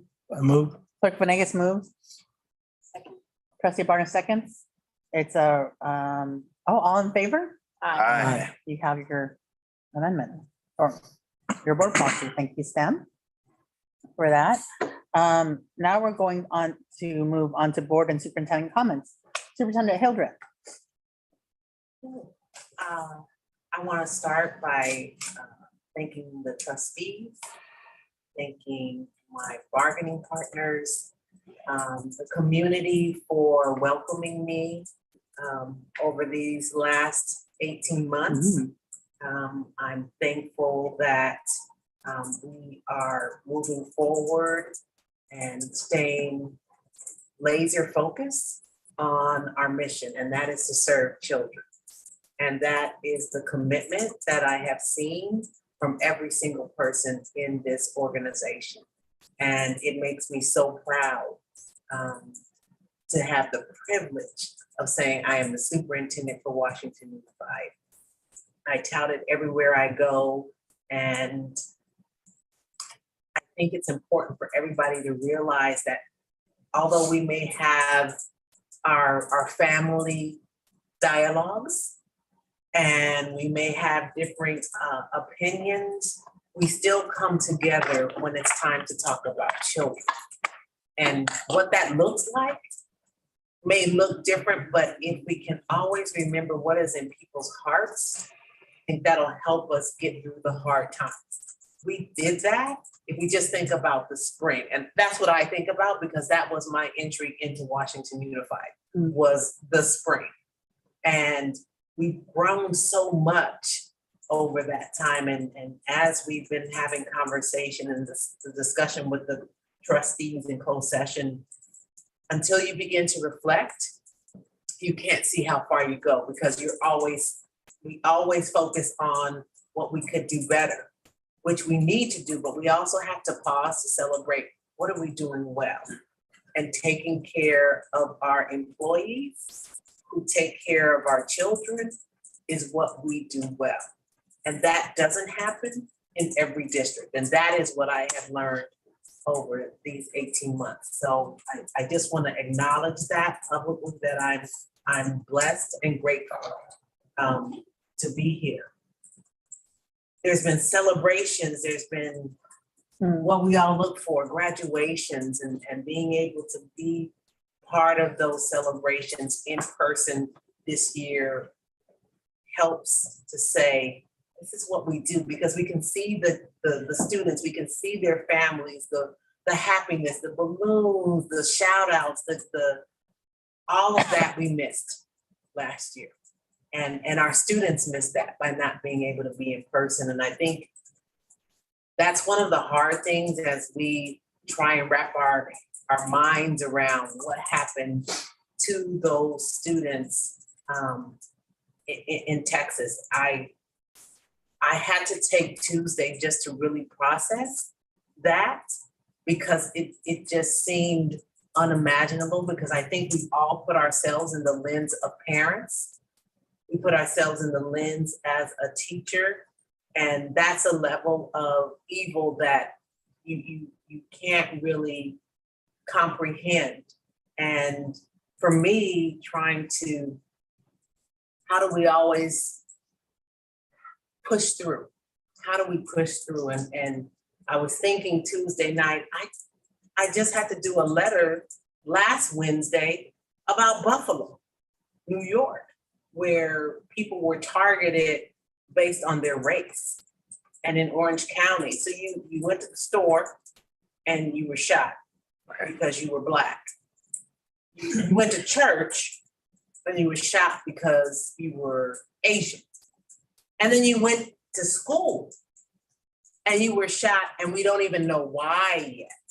So what can we do? I put in the message last week that we can be mad and do nothing, or we can be mad and take action. But what we have to agree and work together on, what does action mean with what we control? Gun control, we don't control that.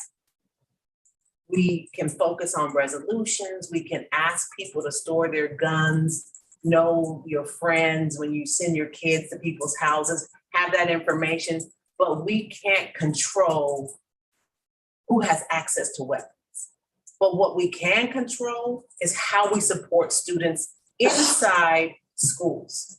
If we look at these students and these killers, they were 18 in both Buffalo and in Texas.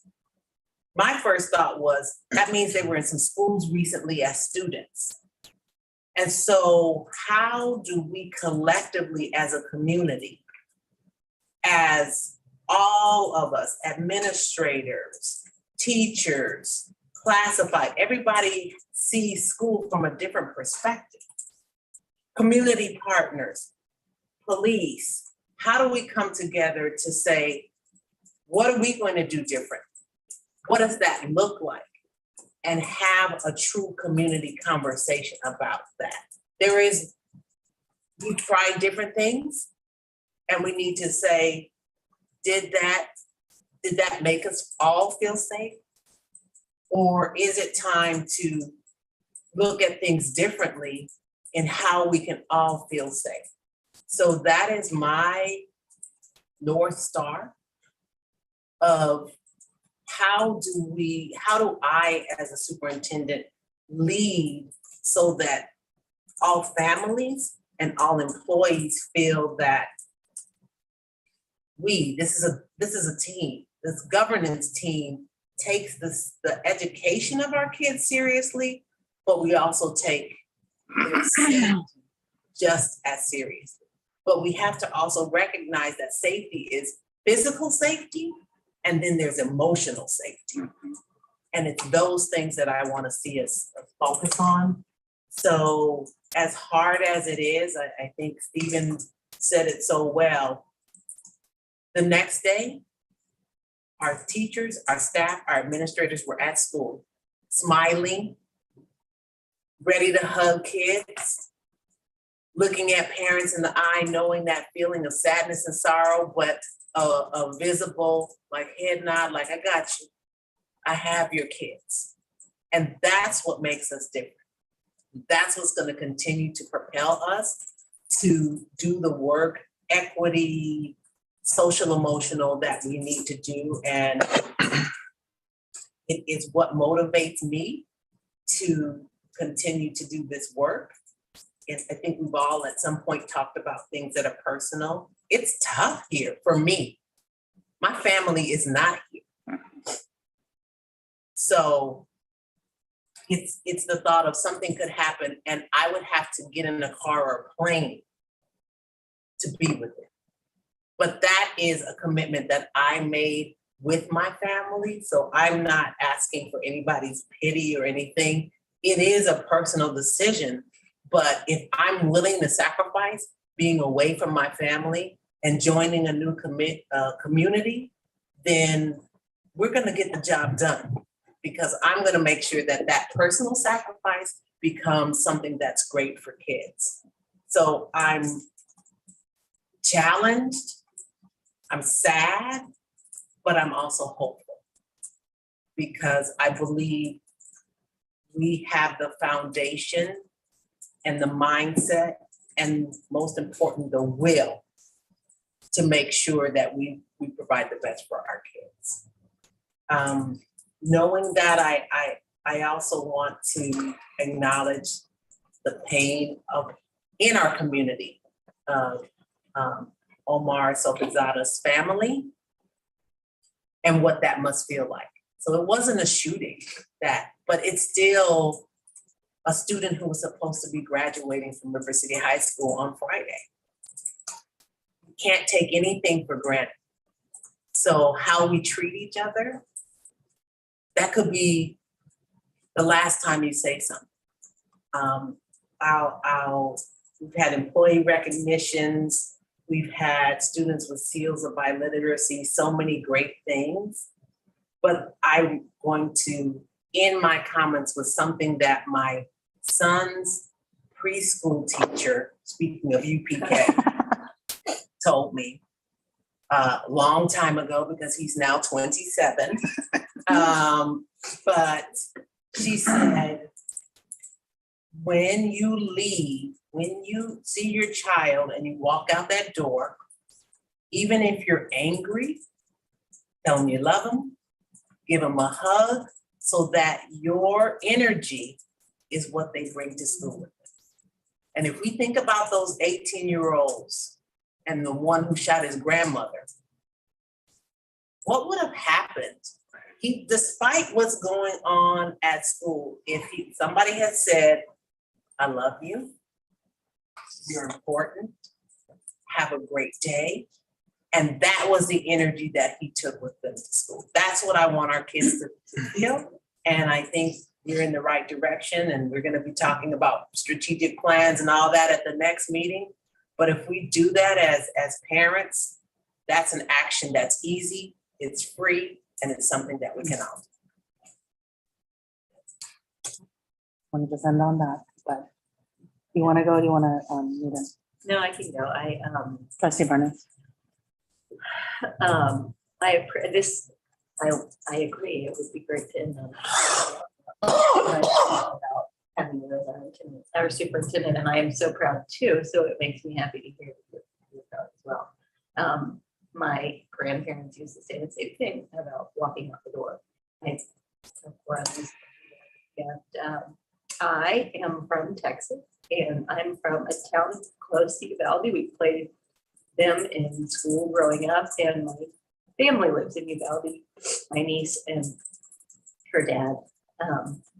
And they're in the high school and they're okay physically. But when we talk about the mental and physical safety of our kids here, it's such a strange feeling, because I've spent so much time feeling sad over the past couple of days, where it seemed today was actually a good day and I felt bad about it. But the thing that I love about this district, and I hope that I think we all make a difference. I think we all make such a big difference here in Washington Unified. I love our staff. I don't know what the future looks like for safety of our children. I know we have to act, obviously. Which, and it's been apparent, it's been obvious for a long time. I hope things change moving forward. I know we have to have conversations about it. I appreciate that we have the mental health piece of it that we're recognizing, and that we have the physical safety piece of it that we're recognizing, and that it hasn't been mentioned here because it's a very, very different climate in Texas. You know, when it comes to these conversations, criminalizing people and forgetting that humans are humans. And I think we end up in those places because we forget about humanity. And so I'm glad to be here. On the other hand, it's hard to be far right now, but that's okay, because I'm glad that I'm here, and I could go if I wanted to, but I think it's important that I stay here. I know we all feel helpless and like, what can we do? And I know that because I don't know what I can do except say, why don't you come out this summer and bring your friends? Go swimming. Yeah, we can swim. And then it makes me think, you know, Marissa said two of my nieces will be seniors, one's in San Antonio and one's in Uvalde. And the one in San Antonio sent a video and she said, we're seniors. I have to celebrate that, but, and also you have Uvalde. Save it, yes. And it's just a tough time. And so I do want all the kids out there to know and to hear the message of loving each other and also celebrating what you've done. I hope that we can still, it's important that we do that. And I think, you know, I think most humans would want you to experience the celebration of your hard work. So I'm looking forward to the graduations next week. And I'm proud of what we've been able to celebrate this past week. And I know it's been hard, and I'm sad that it's had to be in the wake of these horrible, not just Uvalde, but Orange County and Brooklyn as well, acts of violence. And I hope that we can do a better job as a world to love each other and to hear each other and to have discussions that are healthy and purposeful. And I hope that that we understand why why we are having these conversations. And I hope we're really intentional about our endpoint and what it is that we do with these next few days and weeks. I hope it doesn't take years for change. But that we're intentional and that we're thoughtful and that we can talk about it and that we can see perspectives, because it's really important that we have these conversations.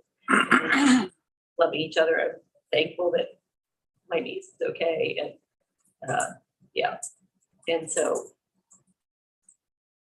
open house was awesome. That too. The girls had a great open house. And that's all. Thanks. Thank you. I'm gonna start with celebrations because I'm gonna end like you in a minute. So first I want to celebrate our students at Washington Middle College. I thought that graduation was probably one of the best we've had in a long time. It was so intimate and so personal, and everybody knew each other so closely, and they all loved, you know, their teachers, their professors, and of course, they loved Sean O'Neill, who is leaving us. And so to see how much caring and compassion that they have for one another, just, man, it made me feel good. It made me feel like better than I had felt in a very long time. So bravo to Austin and his classmates. And so next I want to congratulate Dr. Hildreth on her 18 months with us and her positive evaluation. I've been very fortunate to have a year as president with you. And in that time, one of the things that really stood out to me was just how cool you are under pressure, even when you wanted, I could tell, you just wanted to scream. Like you sat back and you're like, can't we just give each other some grace, right? We had so many of those conversations that just were, how are you doing, right? Checking in on how are you just emotionally doing? Because it was during the middle of COVID, you know, at the very peak when people were not being their best selves. And I just want to congratulate you on how you handled that. It was certainly better than I, because I'm not that type of person, and I really respect and admire people that have that capability of not to swing back when they're being attacked. So, and also to keep a very calm head about it. Also, I wanted to congratulate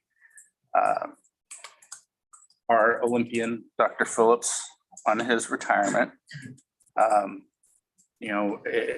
It's been a long time that, we've had, well, not a long time, but for a good portion of the time, Dr. Phillips has been in this district with us. And, I think he's done a remarkable job with, limited resources. So I think he has a well-deserved retirement coming up, and I certainly hope that he gets to enjoy whatever he plans to do in those days in the future. Okay, now I'm going to, because we read racist comments, I'm going to read a pre-submitted but missed the cutoff deadline comment that somebody wanted us to read. It's from Dave Jans. It says, I missed the 12 p.m. cutoff for public comment. So I would appreciate it if my letter below would be read tonight at your meeting. WSD board and superintendent, I write to you respectfully, but with a great degree of uncertainty regarding the safety and mental health in our schools. My wife and I have been residents of West Sacramento for over 20 years, and both our children have continually attended WSD schools throughout our residency. We currently have a middle school and high school student. With the recent violent acts and the ongoing violence in our country, it is clear to me that there is no level too low by which evil will permeate. It has now, as it has before, destroyed the lives and families of innocent children as they attend school, where they are supposed to feel safe and protected. Years ago, it was decided by WSD to completely remove school resource officers from our district. An agenda item was presented to the board to remove one officer due to budget issues. It was then determined to remove all officers, even though the Police Officer Association worked diligently, offering to continue to serve the district within limited resources. The resource officers were helping to protect our children, mentor young adults, and serve our community. One officer in particular was loved and admired by those they interacted with on campus. Some members who voted to remove officers from our school are no longer on the board.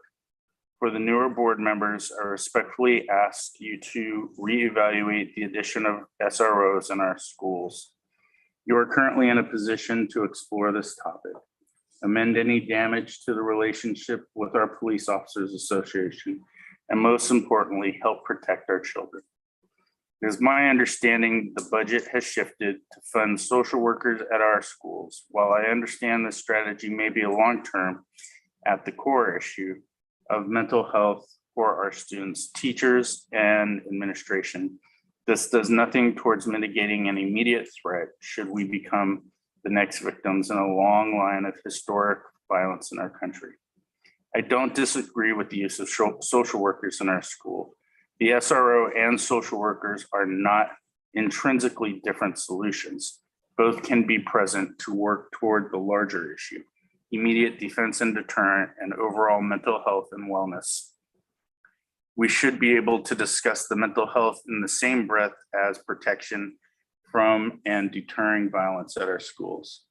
It has been my experience through various communications and personal discussions with my children that violence, suspensions, and expulsions have increased in the time that the SROs have been absent from our schools. The right SRO, one who has specific training in mental health and awareness, one who understands the weight they carry regarding the negative experiences some children and their families may have had with the police in the past, can serve as both a deterrent to violent acts such as fighting, weapons, or active shooters, as well as foster positive relationships with students and mentor young adults. They can work to create a new perception as well as protect our children. This is my first formal communication to the board on this matter. but we have been anxious regarding the safety of our children at school since first informed of the removal of SROs. I can no longer remain silent and take chances with our children's lives any longer. The children of our community should be adequately protected from evil and harm, both physically and mentally. Please consider adding this discussion to your agenda and do not delay the conversation any longer. In the words of our superintendent, we have a choice. We can be mad and do nothing, or we can be mad and take action. As a community servant who is passionate about our future, I'm offering to get involved and choosing to take action. I will involve other members in our community on this issue as well, so we can have an inclusive and productive discussion. I dedicate my time to our youth in our city in various ways and will accept any role in which I can serve the district and community in this capacity. Respectively, Dave Jans.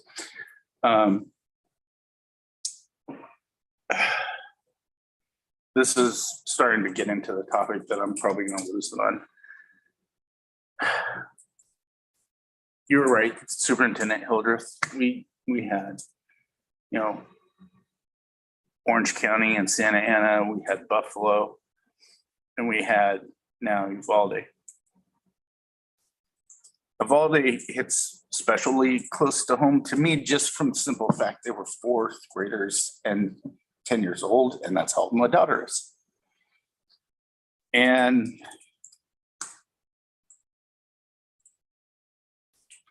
I broke in front of my daughter when she heard on the radio about the shooting. And I try and protect her from hearing about it.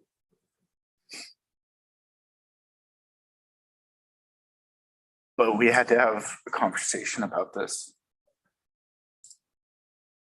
And I lost it. I couldn't keep it together, just like I can't do it now. I agree with you. We can't do nothing. We have to do something.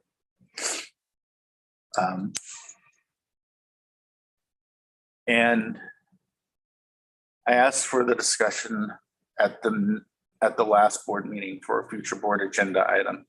And we've had this conversation. It wasn't on this one, but I'm asking that we put the discussion on the agenda for some time in the future to talk about an overall view of school safety, mental health,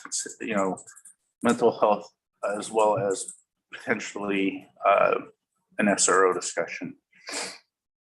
All of those things need to be included as a big picture solution. We can't just look at piecemeal approach.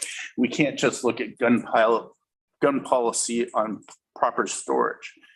We can only tell people to do that, but we can't make them do it. Like you said, we can only do what's within our control, right? And what's within our control is to help kids. Do it preventatively with social workers and counselors. Provide them with a physical deterrent. Everything we can do, we should do. Because our kids deserve it. Like, they're not safe. They don't feel safe. And I don't ever want to have this conversation again with my daughter, and I know I'm going to have to.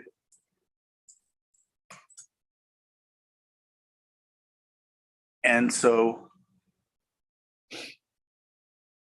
I just want to know that in the position that I hold now, I have the power to do something by starting a conversation and asking for that conversation to be had. So let's please do that.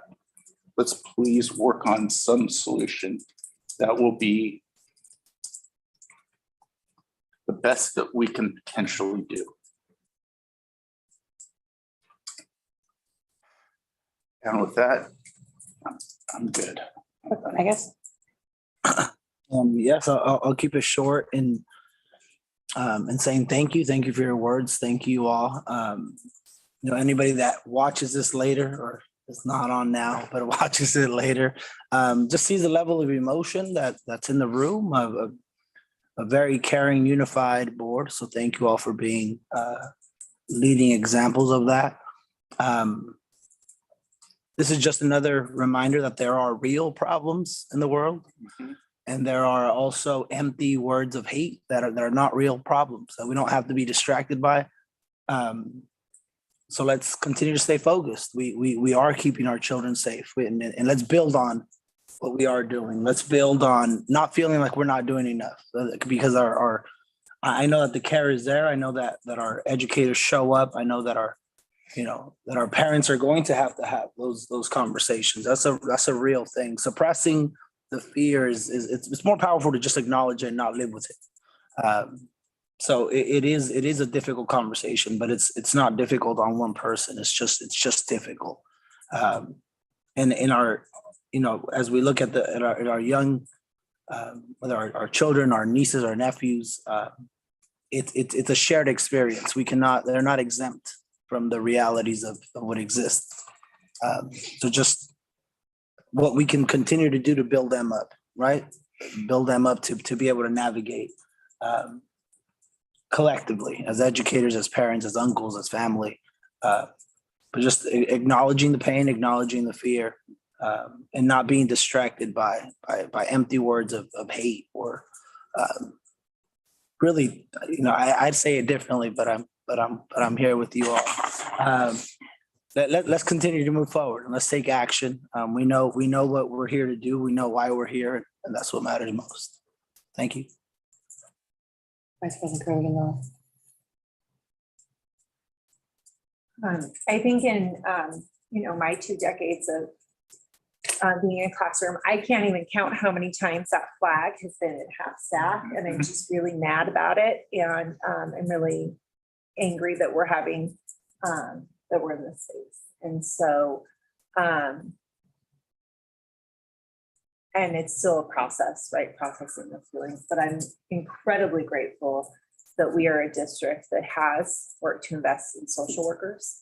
And we have done this resolution tonight is not the first time it's been here, and we are taking steps, but we have more to do. And whenever there's a heightened sense like there is right now, that is a really important time to capture all of these emotions that we have and harness them so that we can come together to make that change. And so there is good data of what we can do. There's the keeping our schools safe with some good plans here with the Every Town for Gun Safety Support with the NEA. And then there's also a Secret Service analysis of targeted school violence. And so there are some comprehensive things that we can look at to build on what we're doing already and continue to work with our partners and our threat assessment. And when we know that we've had an uptick of violence in our district, and how do we then ensure that we are working with those students and those families, and that we are ensuring that everyone is kept safe. One important way I think that we do that is the graduation last night. The common theme throughout that graduation was that the teachers, that is where the closest connection is the people that are closest with our kids and know our kids. And I just cannot thank them enough, because the fear, the upset, the emotions we have last night, it was just joy from our kids. And the theme was, we feel safe at school, we're a family at school, we're all together here. And having safe spaces like that emotionally and also physically, I think is so important. So I was really, really grateful for that. And I appreciate the conversations that will come and the task force that we have here. And I want to thank you, Dr. Hildreth, for your messages to the community. And I want to thank you that they also included resources of how to talk to your kids, because that is really hard. And I wasn't even in a space where I was able to talk to my about it yet. And so families really rely on that. And to all of our graduates that we're going to be honoring, y'all need a lot of that joy, and it just feels really important and good. And to all of those who are retiring, who made such an impact. I mean, their legacy is on in these words that we hear from our kids. And so thank you to everyone for that. And yeah, I look forward to being those. Thank you for that. Thank you, President Nutt, for being solution focused on the things that we are doing. What you hear from us in the board is that we are safe. We could be safer. There are tools out there that we have at our disposal. And what you also hear is we don't do it alone. Right? One solution is not going to be all encompassing ever. And we have to be willing to have complex conversations, follow the experts, follow the data, because we also know active shooters happen when there were SROs, there were campus security, had those off in Parkland, they were on campus. It's a complex conversation, and we need to have a complex conversation and not just react, but bottle up that energy. And tonight's really emotional because I'll just say this. I will always be other. Looking like me, being raised by me, I will always be other. Try explaining that to your kids, that you could be a target simply by what you look like. And my daughter, she's like, Mommy, what happened? I said, are we safe? I'm like, we're safe. Your teachers love you. The principals love you. We're safe. Right? We've had, we paid for security and all those things we have. I'm like, okay, Mommy. Okay. It just, Texas is different, right? Like all of that. And so I just want to acknowledge that I really am so appreciative of all the staff. And my child knows that she's safe because of the love that the teachers give her in classroom every day, even when we're in Florida. On her birthday, when they call her. That's the thing, right? And last night, it just sucks, y'all. It just sucks. Because I think I will always look at it differently from my lived experience. And when those things are said or unsaid and you didn't want me to read it, I read it because we have to hear, y'all have to hear. Because I swim in it from birth. Why I stand in equity and justice. Because it is the righteous and right thing to do for a lot of our kids here. And let's have the complex discussion. Right? And so, it's just mil gracias para todos empleados aquí. And thank you to the parents who trust us with your kids. Because I promise you, I feel like we've done a really good job in some ways, always can do better. We can always do a lot of things better. But last night, to your point, was just after that, I didn't know what was going to happen or what's going to be said. Those kids, and I did it on my, I reshared, and it was like, this is the prevention, right? We create these leaders who are kinder, who are more emotionally intelligent, who will go out in that world, who follow their passion to become ECE teachers. It's because of our staff that we create humans who are aware, right? That we don't have the 2-year-old, the second grader bringing a magazine into our schools. And things are happening all across the state. Expulsion, suspension, all of those violent are not just us, literally everybody else too, right? Because COVID was traumatic and it bred hate. And I've said it bred hate. and it allowed people to say racist things and to be bold and take that action. And I would say to deepen self-hate in a way that I think some people will never understand by birth. And we just be mindful of how we talk about things in a complex way. So with that said, I'm going to move on to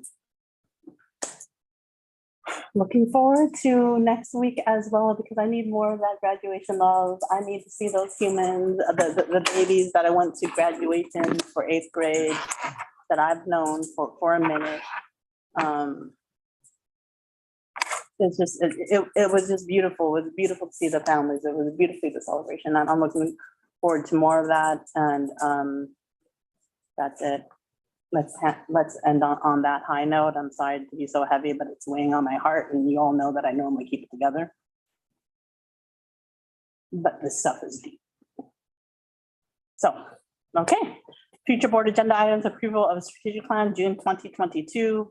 Item number 2, 2022-23, budget adoption, June 2022. I had thought that we were going to do the safety discussion as part of budget because that was but I could have fully misunderstood that. We were planning to talk about at least the cost piece for SROs in terms of having that information. But that, I think it's a much larger discussion than that. And I don't think we can just look at it from a budget standpoint. It needs to have what do we want to do? What do we want it to look like? I'm just clarifying that the request was to look at the cost, the request. But I think that's a bigger one. For safety, is that as Yeah. part of a conversation, Yeah. broader conversation? And I clarified with you in our meeting. I'm clear in terms of a broad safety discussion to include discussion on SROs, but to have other. And social workers and counselors, as well as what other things we can Okay, provide. so we are in agreement, a larger, more robust conversation Yes. on the agenda at some point. And we also are required to have an LCAP public hearing, June 2022. And then you were not here last time, but I wanted to get more understanding of why coming to the board versus, I understand that just a desire to learn more, and I'm supportive of the committee learning more, right? And so it just, Trustee Pizzotti was here and you weren't, so it just, I just wanted to better understand like what decision the board was making other than, and I think it's like we trust curriculum and policy and others, it's like, it's important to trust our committee members to do the work and come to us with a recommendation. So if there's more, my whole thing is, if it needs more discussion, I am okay with having it. I think it was more so the questions from different lenses. Because I think there was only a few questions and the people at the meeting had similar questions, and I didn't know if we could deepen the knowledge because you can only ask. Yeah, and I understand the expert was having a baby. Right. So perhaps going back to the facility and bringing the expert back to better understand and then providing us kind of more like versus coming here, because we don't, as subcommittees don't come here unless there's a decision, right? So just, I'm okay. And it's 2 board members usually making that decision together to come to consensus. So that is just, I'm not saying no, you weren't here to explain, so I just wanted to, so that was there was just a request for more information. Okay. So can I ask clarifying question just so we're clear, is the request from the facility committee members to have another meeting for the facility subcommittee, get some of those more specifics, questions answered, and then come back and share what the learnings, the recommendations are? Well, I would say that is the function of subcommittees, and that would be my direction. just hang on. What the facilities committee agreed on was to recommend a special board meeting on project labor agreements because not everybody on the board is versed in them. And it's not just us two. I'm pretty well versed, but I'm not going to be able to provide a presentation on them. But the board board entirely needs the education on it, not just the facilities committee. And that's what we came to the conclusion on. So that was the recommendation from the facilities committee. Are you saying you're rejecting recommendation? Clerk Venegas wasn't here, so I also, I mean, again, it's you all together.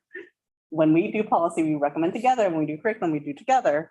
No, you So he have wasn't- our so he was, so he's here. I'm just. Yeah, so wanting that was the original recommendation the last time we spoke, was to bring it to the board to see if there was any, that further education.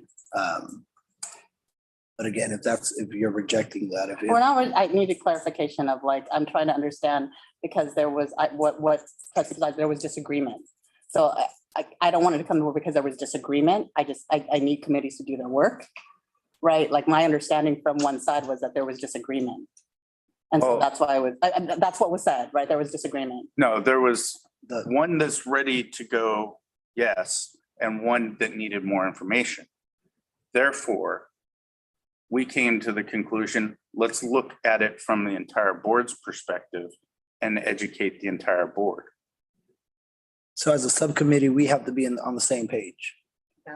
No. Okay, so that But so then- it was unclear that there was then- disagreement. Right, so then when we came to this, so being on the same page meant he's ready to go, I'm not ready to go. And so Let's come to come to us to this, figure out. let's come to the, let's recommend that we hear More more. information. But if that's not an option, I'm really trying to, he's ready to go, I'm not ready to go. I just, and so you want us to, because you are, okay. right, so that's what I'm I asking, don't are we know if supposed to somebody's agree? understanding, yeah. Are we supposed to agree and then? I'd love to hear vote? like, yeah. It sounds like your Alright, recommendation is that the full board needs some of this information. That's what we Right. came to the And then conclusion. You felt like you needed more information and you felt like since you needed more, you thought others would as well. Yes. And as a board, we have to vote on it. So Well, we have to vote on what? On what? if you move forward with, If we move forward with a PLA, Oh, okay. But now I'm hearing it was information because you need more information. The recommendation is come to No, board so for what more I'm information, not asking is- necessarily a recommendation. So if we, for example, the original is if he's ready to go and I'm not, then what happens? Then we've got to decide, so we've got to have the same. So now I'm asking a question. So if the recommendation is let's bring it to the board so that we could all learn more and then make a decision. It is up to the sub to figure out what that is. So is it to recommend the board to make a decision on PLS, or is it coming to the board for information? For information. Okay. Okay, that's clear. Then it's not for, okay, I got that. You got that? Okay. Okay, that's what I thought. Right. Okay. Clear that we'll bring back in future board agenda item with more information. Bring back our expert. okay. So for information, so we all know. Okay. All right, anything else for future board agenda items? Okay. Then we will adjourn. We don't need a motion.